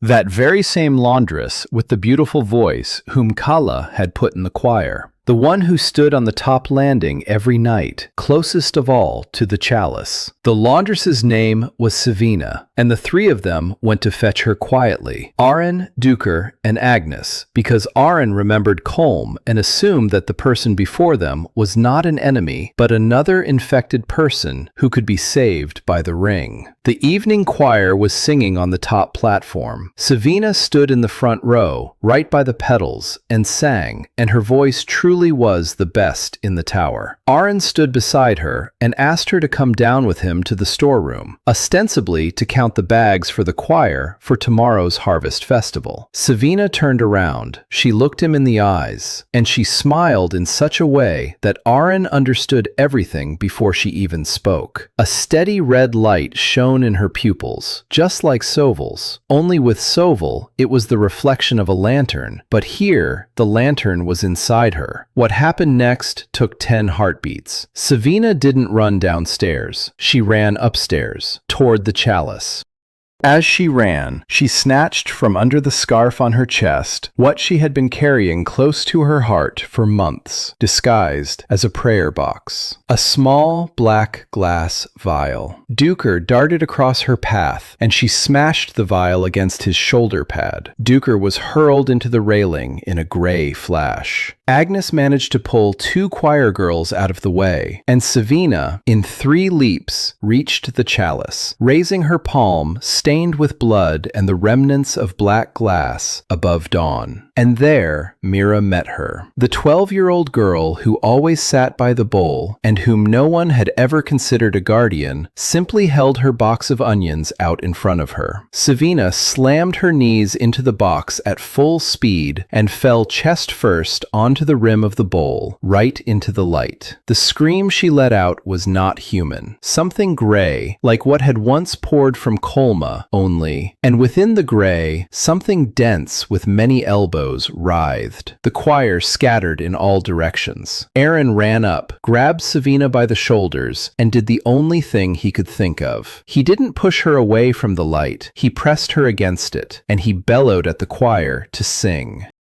The voices returned in a jumble, disjointed and terrifying, but they returned. And Dawn shot upward in a pillar, drawing the woman right into its heart. She struggled for a long time. The gray oozed out of her in layers, and at some point, through the inhuman howl, a human voice cut through, screaming, "Forgive me!" Then it was all over. A thin woman of about 30 lay on the stones by the bowl, still breathing. Duker was alive. A burn ran across half his cheek, and his shoulder pad had crumbled to dust. That night, Savina spoke, and the council listened in silence. She was a laundress from a riverside town further downstream. The communion took over the city during the second week of darkness. They gave her a choice, the same one Soval gave to everyone with a strong gift, and her gift was her voice. Either a red lantern around her children's necks, or the seed beneath her heart. She has 2 children. They are still up north in the communion's convoy. They're alive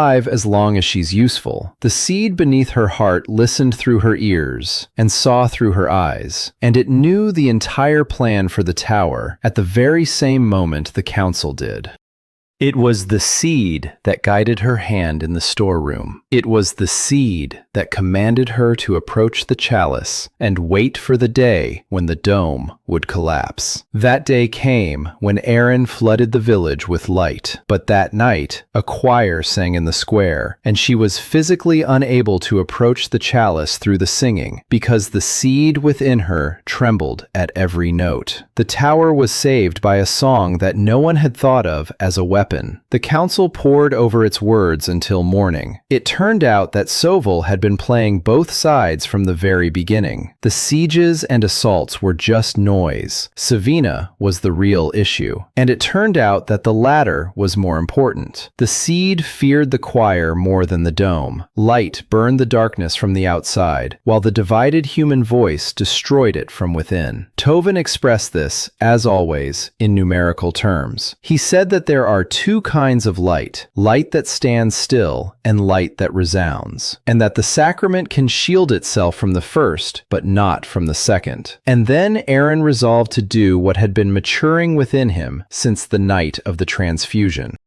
They could not wait for the elder seed to take effect and send true darkness beyond the tower. Soval, with his ring, was not a wall, but a leash held from the north. That leash had to be cut, here and now, before the better part of the Communion's forces returned from the south, where Ducker had battered them. Yusa's scouts reported that Soval's headquarters was located 3 leagues to the north in an old monastery, and that it housed a large iron barrel, the very one Anselm had spoken of, along with up to 100 brothers and a dozen horned ones. To storm the monastery with steel would mean bathing in blood, so Aaron proposed to the council an assault without an assault. He said that the tower would come to the monastery in its entirety, not as an army, but as light. The plan was so insane that Tovin had to go over it 3 times. By that day, the tower's dome stood 700 paces away, fueled by 4,500 people. If Dawn could channel power through a thread, then that thread could not only be extended toward the prepared fire, but also be led along. Colm would carry the wick northward like a blade. 200 people with the choir would follow him, and as they advanced, Aaron would channel light from the dome forward along the thread, transforming it into a moving sleeve of light. The tower would remain beneath a diminished dome with Ducker's garrison, while a river of light, 50 paces wide and 3 leagues long, would flow across the black earth toward the monastery, and the river would sing. They set out at the hour that Tovin called noon. It was the strangest column in the history of warfare. At the front was Colm with a lantern. Behind him were Barnes and the shield-bearers. Behind them came a choir of 200 voices, with the miller and his violin. And above them all, a sleeve of light flowed through the air, which Aaron guided from the top of the tower, standing by the chalice with his palms on the bronze, and gazing north through the very eyes of light. For on that night, he felt for the first time that he could see everything touched by dawn. The Communion patrols fled from the singing river without engaging in battle. The rams broke free from their chains. The red lanterns along the road burst 100 paces ahead of the column's head. A league before the monastery, Soval himself came out to meet them, with his entire 100 brothers and a large barrel on wheels, and made his final gamble. The brothers opened the barrel. From it, into the darkness, rose that which the Communion had been calling for with its voice. A pillar of living blackness as tall as a bell tower, with red veins twisting within it, advanced toward the column, and wherever it stepped, even the stars that weren't there faded away. The choir faltered, the voices wavered, and then, at the head of the column, Savina began to sing. The woman who had carried that same darkness beneath her heart for 3 months and had survived, climbed onto the cart and led the choir with her voice, a voice that had once silenced the seagulls. She sang a song of thanks to Kali, and 200 voices rose behind hers, like spears behind a shield. At Arina's signal, the sleeve of light coiled from the river into a ring, the 3rd ring, not made of stone, alive, made of light and song. It closed around the pillar of darkness in the middle of the dead field. What happened next, the sentinels on the tower's petals could see from 3 leagues away. The night over the north cracked. The pillar thrashed within the ring like a fish in a net, growing thinner with every verse, and the red veins within it faded one by one. The seed spoke with the voices of all those it had devoured, and finally with the voice of Soval himself, for the former astronomer had stepped into the pillar at the very last moment, unwilling to outlive his own voice. When everything settled on the field, all that remained was a puddle of cooled black glass and 100 brothers on their knees, tearing off their robes. The monastery surrendered without a fight. In its cellars, they found 300 prisoners gathered from half the kingdom, and among them 2 of Savina's children. They also found Soval's scriptorium, where he had kept records like a true astronomer. maps, numbers, an observation journal. Aaron read that journal the entire way back, and the further he read, the colder his hands grew. Soval wrote that the eldest seed in the northern mountains is neither the 12th nor the most important, that all 12 seeds are merely seedlings, that the sun has not disappeared nor been obscured, the sun has been swallowed, and the one who holds it within himself lies where it set for the last time, beyond the northern mountains, and slowly digests the light of the entire world. And on the last page was a single line written on the night the beast perished in the grain warehouse. Soval wrote that the master sensed the death of the first seed and opened one eye. The column's return became the day that was later called the first festival of the Land of Light, but Aaron remembered it as the Day of the Three Doors. That is how he wrote it down in his notebook, because on that day, 3 doors opened before the tower, and not a single one could be closed again. The first door was the human one. The 4,500 residents of the tower were joined by 300 prisoners from the monastery and nearly 100 brothers of the Eucharist who had laid aside their robes. The rings worked for 3 nights in a row. Among the former brothers, the darkness had to be burned out of every other one, and dawn, after those nights, burned steadily but dully, just as a person burns after hard work. 830 people could not fit either in the tower or in the suburb. And then the tower decided for the people itself. On the 4th night, the stone began to sing. Tovin ran out into the courtyard in his underwear with his ruler, and ran up and down the hill until morning, shouting for no one to approach the ground by the southern wall. Houses were growing out of the ground, not on their own. The tower drew veins of the same living stone from which it itself had grown out of the rock beneath the hill, and the veins rose as walls where Tovin had marked out the future temporary dwellings with stakes a week earlier. Svet was building according to the old engineer's blueprints. By the end of the week, a ring of stone houses with warm walls stood at the foot of the tower, and Halder walked among them with his ledger, saying aloud that he refused to put a price on it because no such money existed. The Lightland had become a city. They named the city without argument, Windholm. The second door was the far one. News of Soval's fall spread along the black roads faster than any messenger, and lights began to gather toward the domes. First came travelers from a mountain village beyond the eastern ridge, asking for a wick. Then the elders of the river city, the very one from which Savina hailed, arrived on rafts, asking for a wick and forgiveness for the fact that their city had sewn robes for the Eucharist. Then came a gray-haired knight with 12 armored soldiers, the last of the garrison from the royal fortress of Ostmark, and, kneeling before the scribe, he asked for light for the fortress, where 600 souls were holding out behind the walls. The council now met every day. They devised a rule that was swift and strict. The wicks were given not to the settlement, but to the people.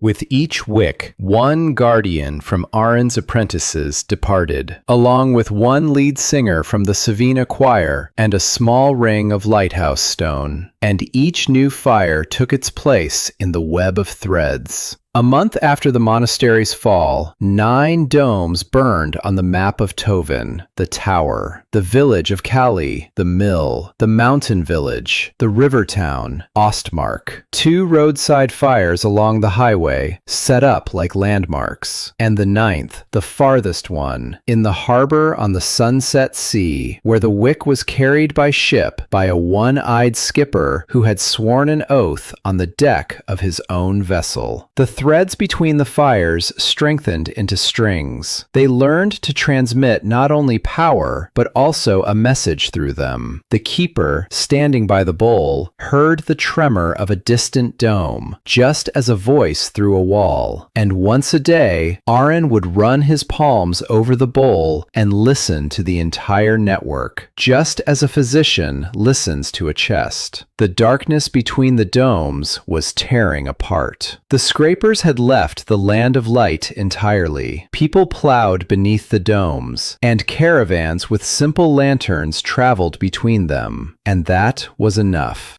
The third door was the northern one, and it did not open on its own. It was opened for them. On the 40th night after the monastery's fall, Arin stood by the bowl during his evening rounds, and the network beneath his palms was even, 9 lights. 8 breathed like sleeping children. The 9th, the one by the port, had not yet stabilized and was breathing rapidly. And suddenly all 9 faltered at once. A single collective spasm ran along every thread from edge to edge, just as a tremor runs through a spiderweb when a bird, not a fly, lands on it. From the north, across the entire world, a gaze fell upon the web. Arin felt that gaze with his palms and with his entire skin. The gaze was slow, ancient, hungry, yet without malice, like winter's hunger. It traced each fire in turn, lingered on the tower, and moved on. And in its wake, from the north across the black sky, rolled a sound that no living creature had ever heard before. Not thunder, nor a roar, a sigh. So immense that in Windholm the dogs crouched, and the water in the well swirled in circles. The next morning, a grand council was convened, no longer just of the tower, but of the entire region.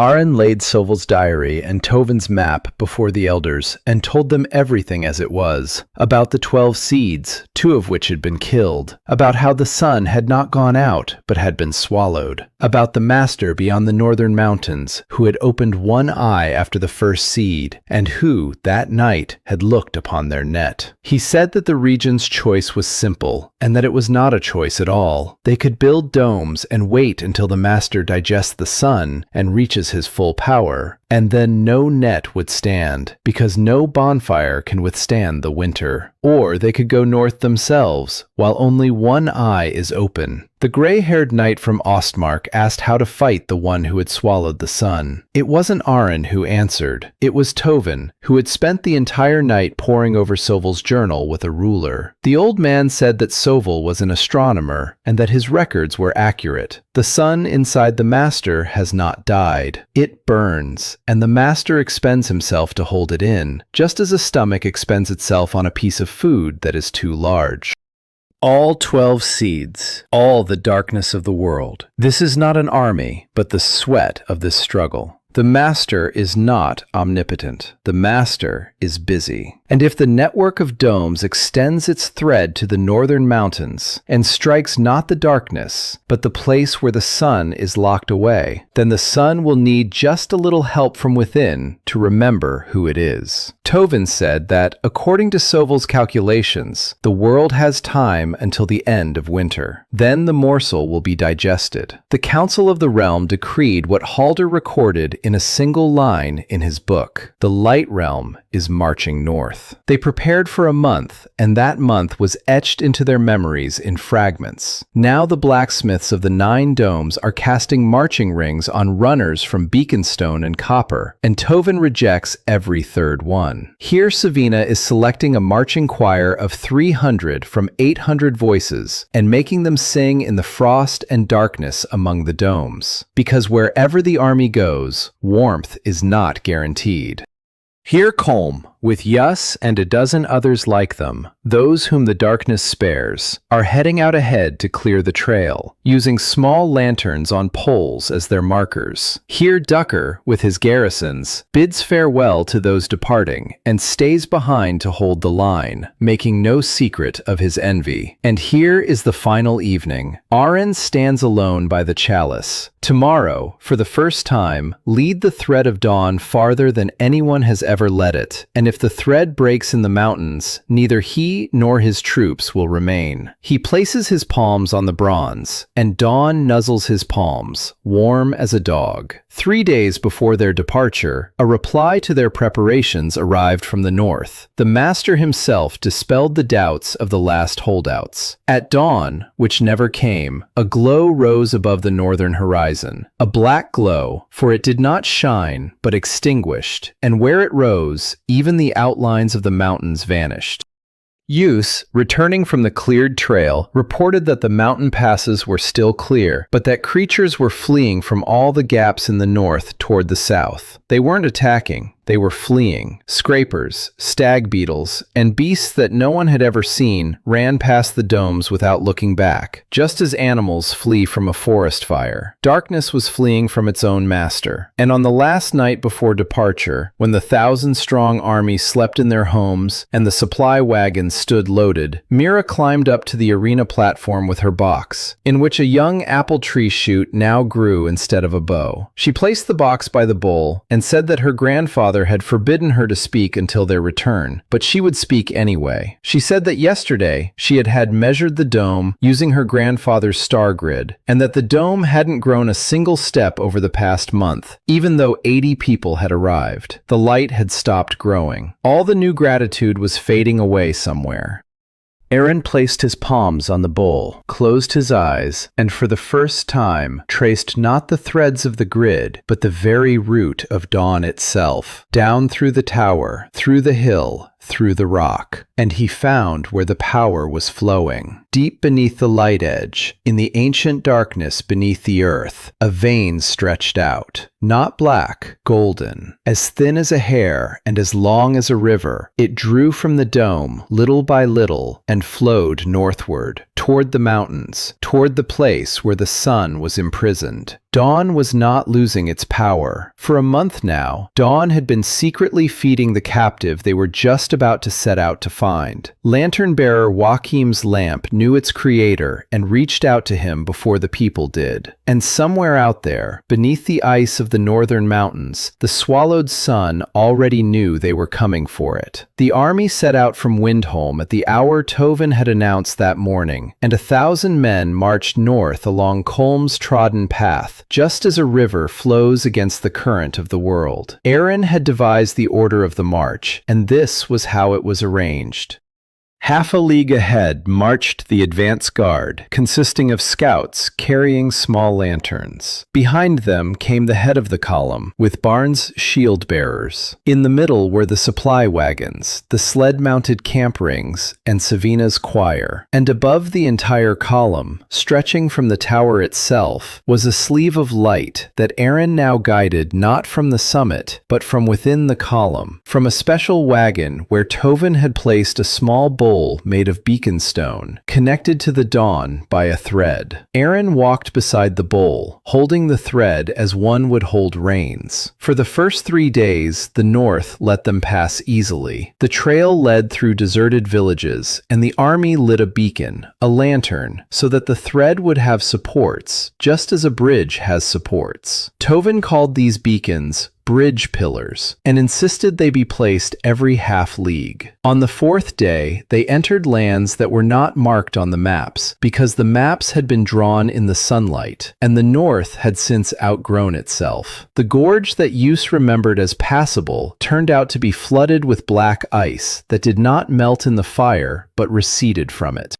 The forest beyond the gorge stood without a single branch, like spears thrust into the ground, and between the trunks hung a darkness thicker than night, which a sleeve of light cut through with effort, like a knife cutting through resin. It was here that the army first heard the north. The sound came from beneath the earth, steady, slow, 1 beat for every 100 human heartbeats. Colm said what everyone was thinking. That is how the heart of one who is very great and very busy beats. They marched to that beat for 9 more days, and the days were etched into their memory as distinct slices. Here the column passes through a field of red glass, where long ago the 3rd seed sprouted and died of its own hunger, and the glass crunches beneath the runners like thin ice, and no one speaks. Here, at the overnight camp in a circle around the campstone, the choir sings against the howl of the blizzard, and the blizzard retreats from the camp in a perfect circle. Outside the circle, the snow flies horizontally, while inside it falls as it did in childhood.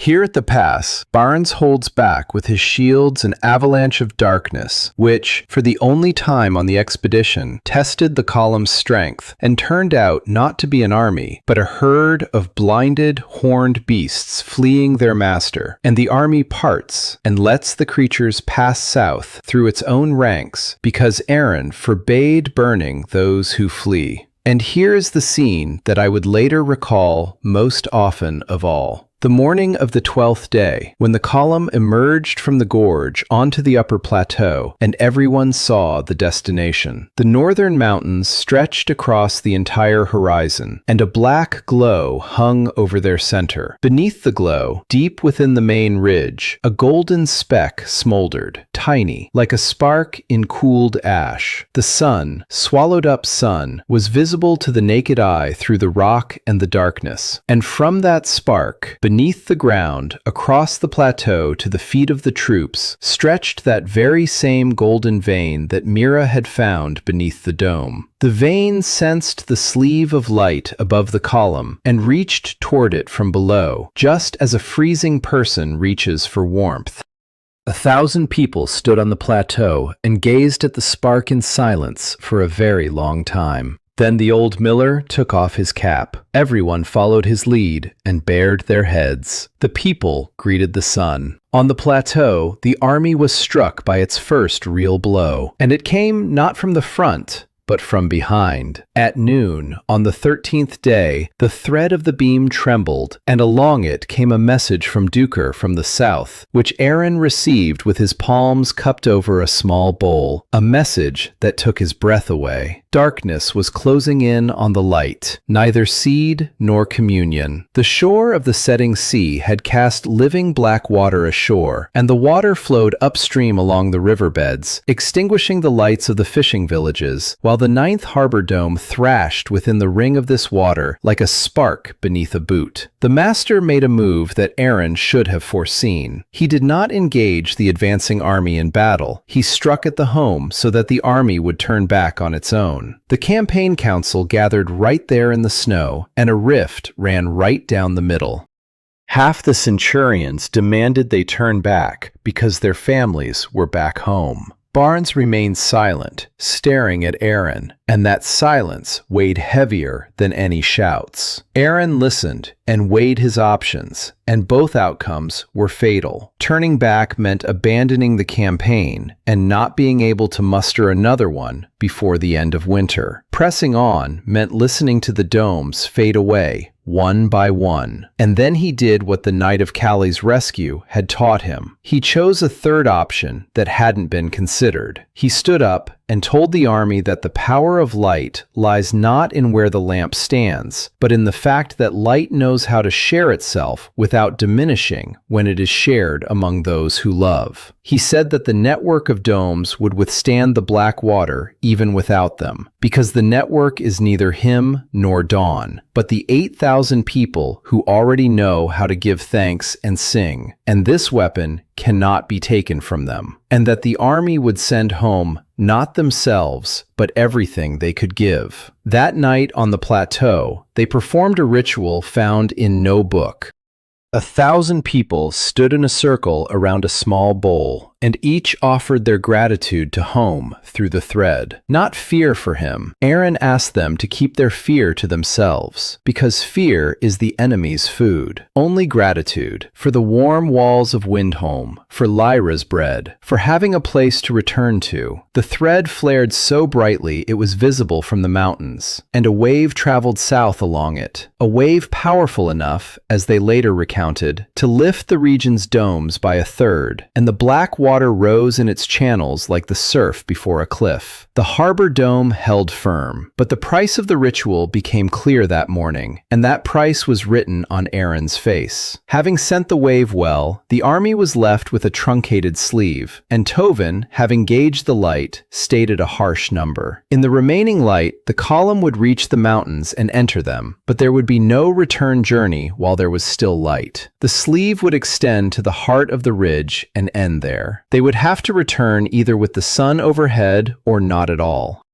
Aaron gathered the army and spoke that number aloud, because he considered leading people to their doom in secret to be theft. He said that anyone who turned back now would follow the trail home with honor, and that the guideposts would lead the way. The army was given a night to reflect. In the morning, Halder took roll call according to his book. Not a single one of the 1,000 men had turned back south, and after a day's journey, the mountains greeted them with a gateway. The trail ran up against a sheer sheer wall of the main ridge, and an entrance loomed darkly in the wall, straight, arched, and far too regular for a cave. What emanated from the entrance was not cold, but silence, and the beats of a gigantic heart sounded not from beneath the earth, but from all around. Colm ventured 100 paces into the archway and returned as white as a sheet. He said that inside, the passages were like veins, and that the walls were warm. He said that the mountain was not a mountain.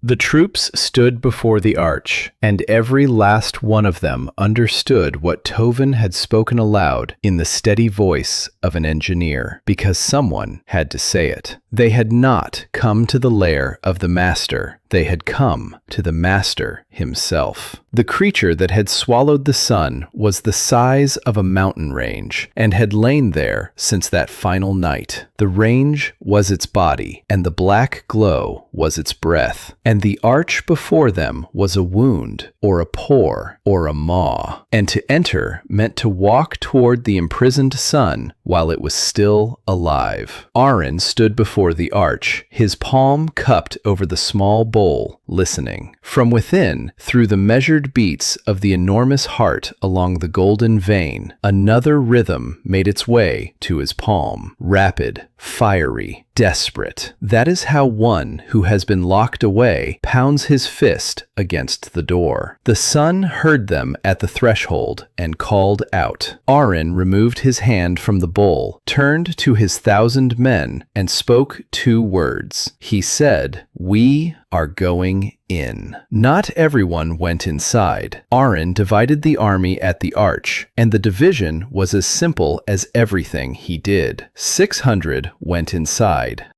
The entire Savina choir, because singing turned out to be the only weapon the darkness could not withstand. Barnes's shield bearers, the bearers of the 4 campaign rings, Colm, sharpened to a razor's edge. 400 remained outside under the command of a gray-haired knight from Ostmark to guard the beacons and the sleeve, because the sleeve was the umbilical cord, and if the beacons outside went out, those inside would die in the darkness. Tovin walked inside, and to all pleased to stay, he replied with a ruler, which he silently tucked behind his belt as one tucks away a sword. The first hours inside the ridge were hours of silence. The passages truly turned out to be veins. The walls of dark, warm flesh, hardened to stone, pulsed in time with a giant's heart, and a sleeve of light crept along them ahead of the column. The flesh did not burn in the light, but recoiled, widening the passage. Their master sensed them. Everyone understood this immediately, but the master did not press the issue. The gigantic body around them was preoccupied with something else, and that something else grew clearer with every league they went deeper.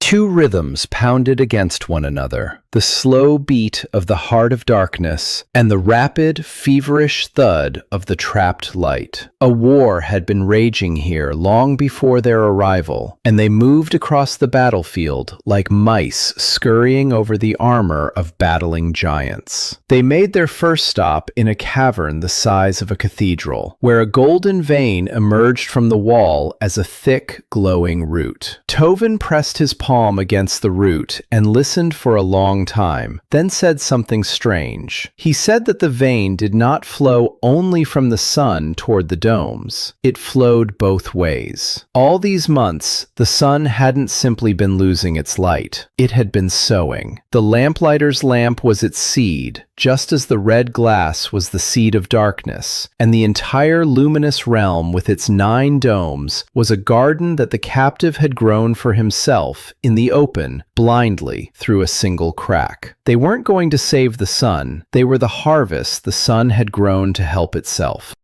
The thought was immense, and it made the cavern very quiet. Then the miller laughed softly and said that he had been sowing his whole life, and had now sown so much that he himself had become a grain. And laughter rolled down the column, and with that laughter, walking became easier. Then the trials began, and the master showed that he was too busy enough to fail to notice those walking along his own veins. He could not turn his body against them. His body held the sun. He turned his insides against them. On the second day, the passage ahead closed in. The flesh fused into a wall, and at the same time, behind the column, waves of compression rippled through the wall, forcing the people forward into a dead end, just as a bone is squeezed out of a wound. A stampede began, and everyone would have perished in it had it not been for Savina. She began to sing without waiting for an order, and the choir joined in with 600 voices, singing straight into the walls, causing them to convulse. The fused flesh ahead burst open along the old seam, and the column passed through. Since then, the choir had not fallen silent.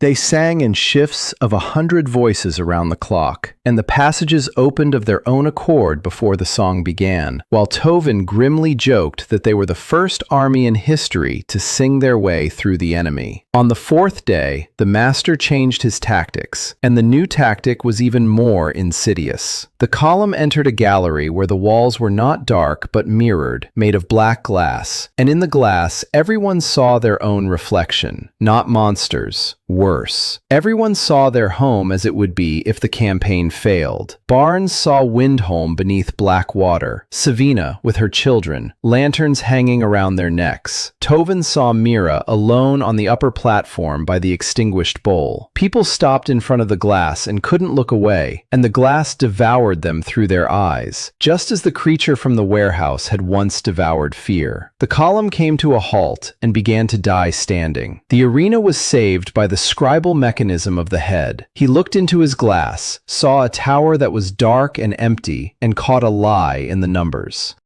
In his vision, on the site of the extinguished tower, there was no box of Mira with the apple tree shoot. The darkness revealed a future pieced together from his fear, and that fear knew nothing of the apple tree. So this was not a prophecy, but a forgery. He walked along the column from person to person and did not order them to look away, because one does not look away from such a thing. He asked each one what was superfluous in their vision, or what was missing, and each one, looking closely, found it. In Barnes's vision, the domes he himself had helped light were not reflected in the black water. In Savina's vision, the children were silent, but her children were never silent. Upon discovering the lie, a person would peel himself away from the glass on his own. They passed through the gallery overnight, losing 14 people who hadn't had time to look closely. They were carried on shields, and since there was nowhere to bury them, they decided to carry them until sunrise. On the sixth day, the food ran out according to the estimated ration, and Halder announced half rations. On the seventh, something happened that changed the very meaning of the expedition.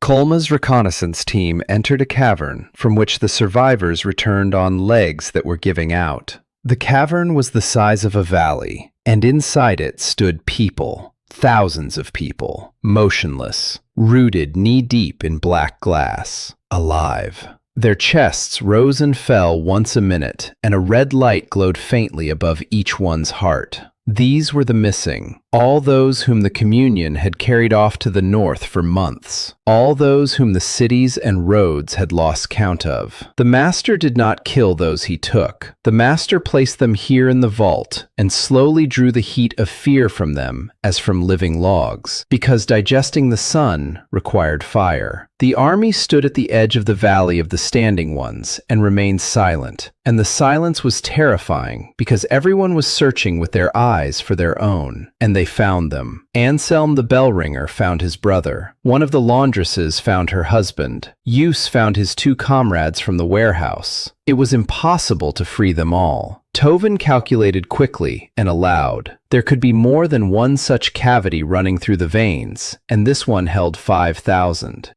The rings hummed with the gratitude of the living and the free, but inside the master, every minute cost a sleeve of light per step. To save 5,000 meant setting up camp for a week, burning through the sleeve, and all of them lying down, to die here. To walk past meant to cease being what they were. Aaron stood above the valley, and for the first time in the entire journey, he did not know the answer. And then the answer came from below. A golden vein in the valley floor sensed the light of the sleeve above it and surged upward. The ground beneath the standing figures cracked with golden flashes, and cracks ran across the black glass, and the sun, from its dungeon, accomplished what it had been gathering strength for, perhaps for months. It reached the valley on its own. The red lights above the hearts of those standing burst like berries in the frost, and 5,000 people took a deep breath all at once, and that breath sounded like the surf.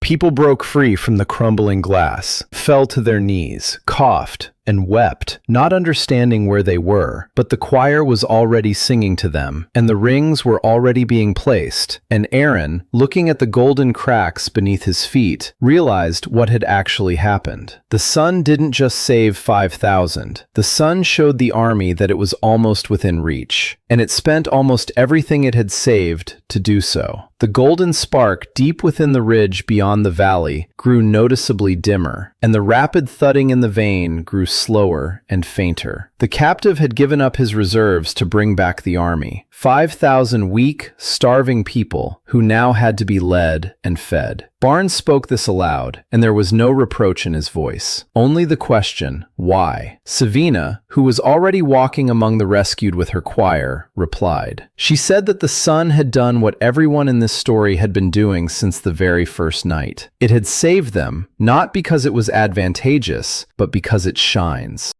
And that now the army had 6,000 mouths to feed instead of 600. Aaron watched the people rising from the glass, and in his mind, his clerk's calculations came together into the final formula of the campaign. The master had gathered these people like firewood to fuel the sun. The sun had just turned the master's firewood into its own choir. All that remained was to walk and sing. 6,000 marched toward the heart of the mountain range for 3 days, and Halder later called those 3 days the most honest accounting of his life, because he had to count everything. Food originally calculated for 600 was now divided among 10, and the old merchant cut the rations with a jeweler's precision and ate last himself. Those rescued from the bid were as weak as if they'd just recovered from a long illness, but they walked on, clinging to the hem of a sleeve with their eyes, and every evening, in circles, the Savina choir taught them to sing. At first, they couldn't. Their throats, unaccustomed to speech, produced only a rasp. Then, on the second evening, 5,000 hoarse voices drew out the chorus of Kali's Song of Thanksgiving for the first time, and the veins arching above the camp contracted in such a spasm that black glass dust rained down from them, and Tovin dryly remarked that the weapons were being loaded. On the third day, the passageways began to rise and widen, and the walls turned from dark gray and then a murky light, because light shone from within them. The column was no longer moving along the veins, but along the crown around the dungeon, and through the walls one could see the radiance shifting behind them in the thickness of the flesh. Here, the sun's blows and the master's blows struck one another without pause, like a hammer and anvil that had swapped places. And with each double blow, a tremor rolled through the passages, knocking people off their feet. And then the passage ended, and the army emerged at the edge of that for which this year had been sacrificed. The cavern was so vast that it could have held all of Windholm, hill and river included. In the center hung the sun. It was smaller than in the sky, compressed, crumpled. It was the size of the Windhall Tower.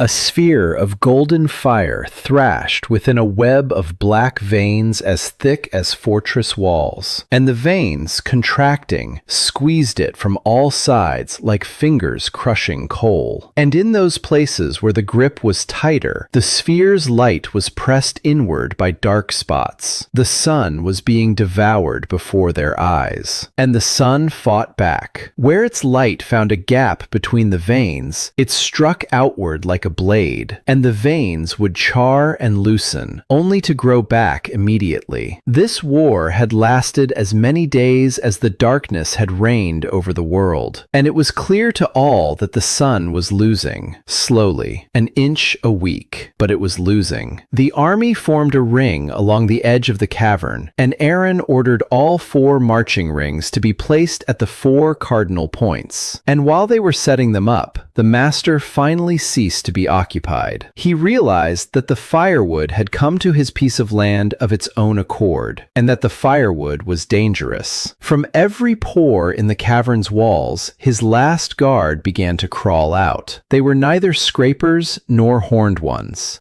Figures of black glass, life-sized, emerged from the flesh. They had no faces, but their outlines were human because they had been molded in the image of those the master had drunk over the past months. There were thousands of them, and they advanced on the ring of troops from all sides at once, in silence, their footsteps making the floor ring. The battle for dawn began, and it lasted 11 hours by Tovin's reckoning, etching itself into the memory of the living in fragments, for no single mind could have contained it in its entirety. Here, Barnes and the shield-bearers hold the southern arc, and streams the glass ones smash against the shields and shatter, only to regrow from the floor, and Barnes, his voice hoarse, commands them not to chop, but to push them into the light of the rings, because in the light they do not regrow. Here is Colm and his purified ones, walking through the ranks of the glass ones, untouched, as if walking through hail under a canopy, tearing out the black veins where no one can reach them, and the glass ones do not see them, because darkness does not see those it has already let go.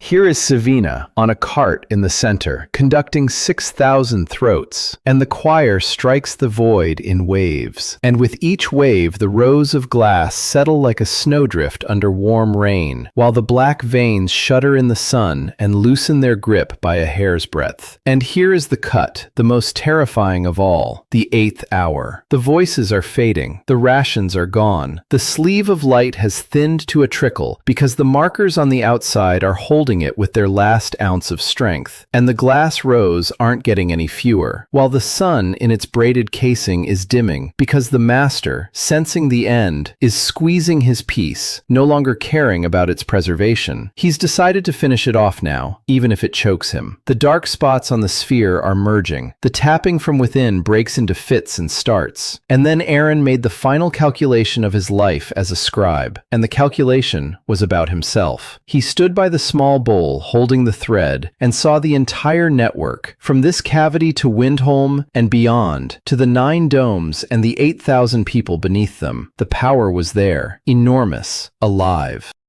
But the thread between north and south was a single one, as thin as a hair, and you couldn't pour the sea through it, unless you made the thread thicker, unless you sent along it not light, but the one who had become the light. He called over Tovin, Barnes, and Savina, and told them calmly, as one might talk about the weather, that he himself would now enter the thread, that the guardian, who had held the net in his palms for months, had long since become one with it, and that his memory, his gratitude, and everything he was could travel along the thread like a voice travels along a string and open it into a channel, that his body would remain by the bowl, and he did not know if he would return to it. Tovin remained silent and, for the first time, did not seek the number. Barnes spoke only one word, and that word was no. Savina said nothing, but took Aaron's hand and pressed it to her chest, where the seed had once lived, and where now there was only emptiness, and that was her blessing. Aaron removed the notebook from his belt, handed it to Halder, asked him to record all the fallen in the city's ledger, and placed both palms on the small bowl. And he entered.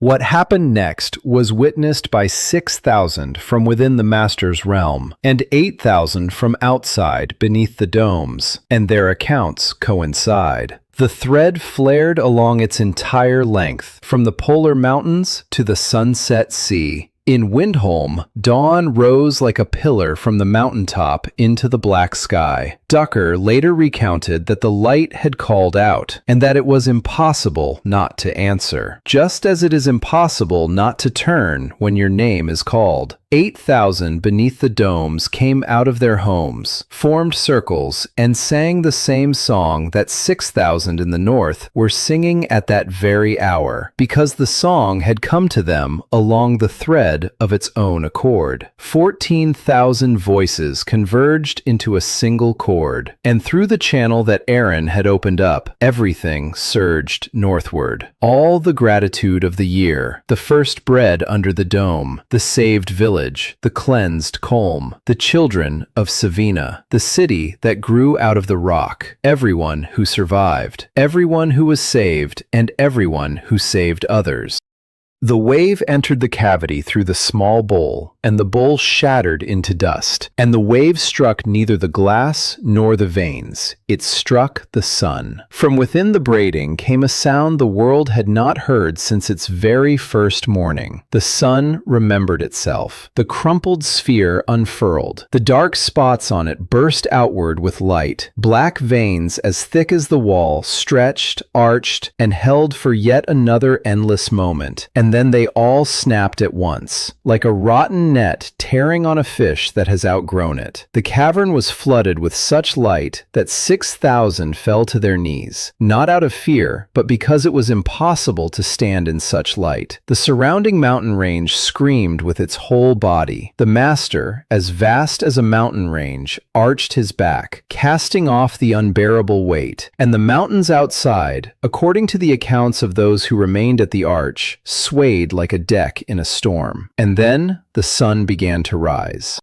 It pierced the thickness of the ridge like a needle passing through canvas, and emerged into the black sky above the north, rising and growing brighter. With every league of altitude, it grew, regaining its true magnitude, and a black glow raced from it across the sky in all four directions, curling like smoke. Below, in the scorched hollow, 6,000 stood on their knees amid the limp black veins, gazing upward through the breach, weeping and laughing. And by the shattered bowl lay the body of Aaron Holt. And Barnes held his head and called to him, and the body was breathing. It was breathing, but it did not wake. And his eyes moved rapidly beneath his eyelids, like those of someone who is very far away and very busy. The army met the first dawn of the new world on the shoulder of their dead master. They emerged from the cavern through a breach scorched by the sun, for the passageways had softened and collapsed, and 6,000 climbed the molten channel as if it were a staircase, and the sky awaited them above. The present. Gray before dawn, then pink, then golden. And when the sun rose above the horizon in its first rightful hour, 6,000 stood on the slope, and no one gave orders. They all simply watched. And Barnes, who had carried Arena on his back all the way up, had tears streaming down his cheeks, and he wasn't ashamed. The ridge beneath their feet was growing cold. The master was dying, not like a beast, but like winter, without agony. The body that had held the sun within itself was losing the very reason for its existence, and the flesh at the edges was already caking into ordinary stone. And Tovin said that in a year there would be nothing here but mountains, and people would find black glass in them and not believe the old men's stories. The return journey south took 20 days, and it was not an expedition, but a homecoming. And the difference between these words became clear quickly. The world was thawing before their eyes. The black ice in the gorges melted under the sun, just like ordinary ice. On the 10th day of their journey, the dead forest greeted them with a green haze on the tips of its trunks, because the trunks turned out to be alive and waiting. The creatures that had fled south from their master now wandered the world, blind and dying, because the darkness that had fed them had dried up, and the army did not finish them off, but bypassed them. And you said that in a month, the wolves and crows, which were also returning, would finish them off. People stood at every lamppost. Rumors of the sun outpaced the column, and the villages, which had been hiding in their cellars for a year, came out to the road with bread and questions. And to all their questions, the column had one answer, which it displayed on a stretcher. People looked at the sleeping, gaunt man and took off their hats. The news that the keeper had given himself up to the thread and had not returned spread across the country alongside the news of the sun. And these two pieces of news merged into one. Aaron was breathing. They gave him water, and he swallowed. Sometimes his lips moved, and Savina, who kept watch by the stretcher at night, swore she could make out the words. And the words were always numbers and names. Agnes, who met the column halfway, examined him and told the council what she had understood. The body is sound.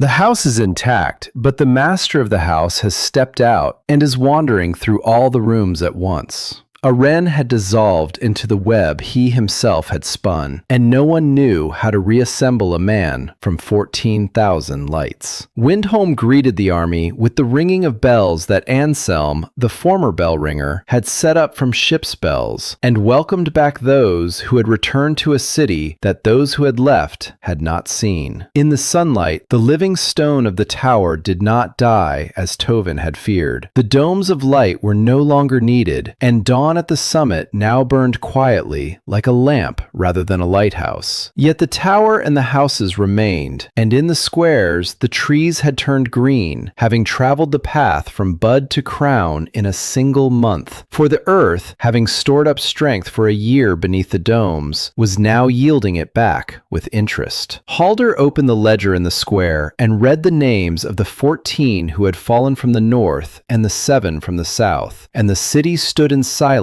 and then carried on with life, for spring asks no questions. They did not place Arena in the infirmary. Mira demanded it, and the council agreed that his place was up above by the bowl. So they set up his cot on the upper platform among the stone petals, next to the box where an apple tree shoot had grown into a sapling as tall as a girl. Summer began, the first summer, and it was unlike any the elders could remember. Everything bloomed twice as much and bore 3 times the fruit. The network of domes did not fall apart, but was restructured, and Tovin proudly declared that the light had simply changed its work. The threads between the 9 lights remained suspended, invisible by day, and messages traveled along them. And during a dry week, at the request of the mountain village, Duker poured a rain cloud gathered above the river down upon it, and no one was surprised anymore. The bright land became a country without a king, and when travelers asked who ruled here, Halder replied that the ledger ruled here, and that was almost true. And the keeper slept. For weeks, the entire town gathered around his bed. People came and spoke to him as one speaks to a sleeper. They told him about the harvest,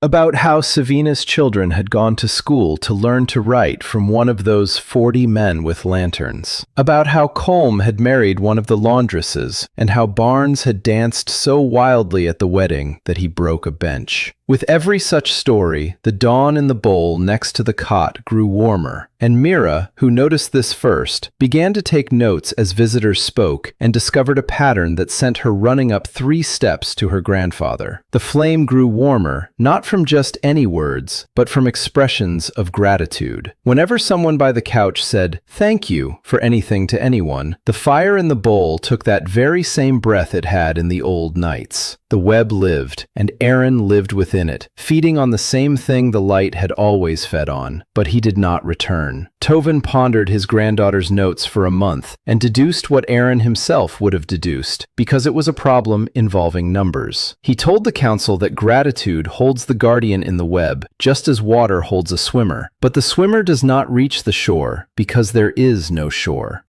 Aaron had gone into the thread through the small bowl, and the small bowl was broken. He had no door home. A door was needed, and the door had to be the same as the one through which he had left. Not just a bowl, a point where all the threads would converge at once, just as they had converged on the night of the battle. That night, they were brought together by the shared song of 14,000, and so only the same thing could gather the keeper. The entire network, with one voice, in one place, at 1 hour. The Council of the Realm set the day, and the day chose itself. The anniversary of that night when the sun vanished. Within a month, the news had spread along all the threads and roads. People set out for Windholm. All 41 from the village of Callie came, and Callie led them with a new song he had composed over the past year. A gray-haired knight arrived from Ostmark with a garrison. The river towns sailed in on 100 boats. The port sent a ship, and a one-eyed skipper carried salt and a bell aboard it. There were villages that weren't on the network, but that had spent the year gazing at the distant domes from the darkness and had survived because of it.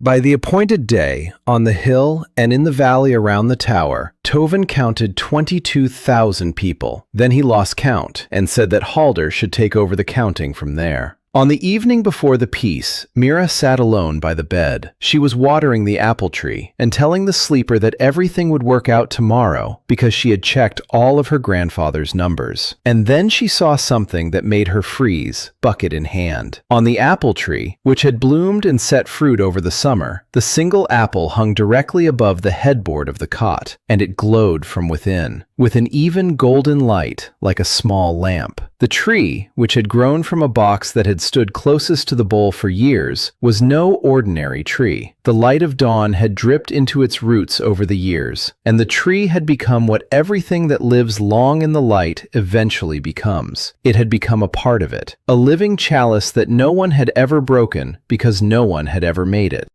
Mira looked at the glowing apple above the sleeper's head and realized that the door, which the entire region had been preparing to build in unison with 22,000 people, was already hanging on a branch, waiting. All that remained was for the two halves to come together in the morning, the door and the voice. The morning of the anniversary dawned clear and cold, and 22,000 people gathered around the hill in rings, just as annual rings form around the core of a tree. On the upper platform by the cot, those with whom it all began had gathered. Tovin, with the ruler he never got around to taking out. Barnes, freshly washed and looking haggard with nervousness. Lyra, with bread, because she didn't know how to come without it. Ducker, Halder with the ledger. Agnes, Colm with his wife. Cal, Savina with the children. Anselm, Juss, and Mira by the apple tree. Tovin explained to everyone the plan that he and his granddaughter had worked out until the third cockcrow. The apple was the door, but the door had to be opened from both sides at once. From the outside, it would be opened by the song of the entire network. From the inside, Aaron himself must open it, and to do so, he must hear, through the 14,000 lights in which he is dissolved, that it is specifically him who is being called. Not the guardian, not the light, a man named Aaron Holt. And so they decided that everyone would sing, but only one voice would call, and it didn't take long to choose that voice. Savina was the first to refuse, saying that her voice was good for fighting, but the war was over now. They called on Mira, the girl who had sat by the bowl for a year, and whom the sleeper had heard more often than anyone else. At the hour when, a year ago, the sun had set over 22,000, Anselm's bell tolled, and Calla began a song. Not a song of thanks, a new one. He'd composed it over the course of the year from everything that had happened, and it was as simple as a road. It told of the lamplighter who never made it, and of the lamp that doesn't burn for just one person, about a boy on the bridge and a mercenary who said thank you through gritted teeth, about bread under a black sky and 40 little lights around their necks, about a woman who sang against her own darkness and a cart driver whom the darkness bypassed, about an army that sang its way through the mountain. 22,000 knew this story because they lived within it. And the song traveled in rings from the hill to the horizon, and and the threads of the web glowed with a light visible even in the sun, and all the light of the year flowed toward the tower. The apple above the cot grew brighter with every verse, and at the last verse, at Tovin's signal, the song broke off into complete silence. And in that silence, above the 22,000, a single child's voice rang out. Mira wasn't singing, she was speaking. She said that the apple tree had grown and that he had never seen it. She said that the harvest had been counted and that Halder's numbers added up, but there was no one to verify them without him.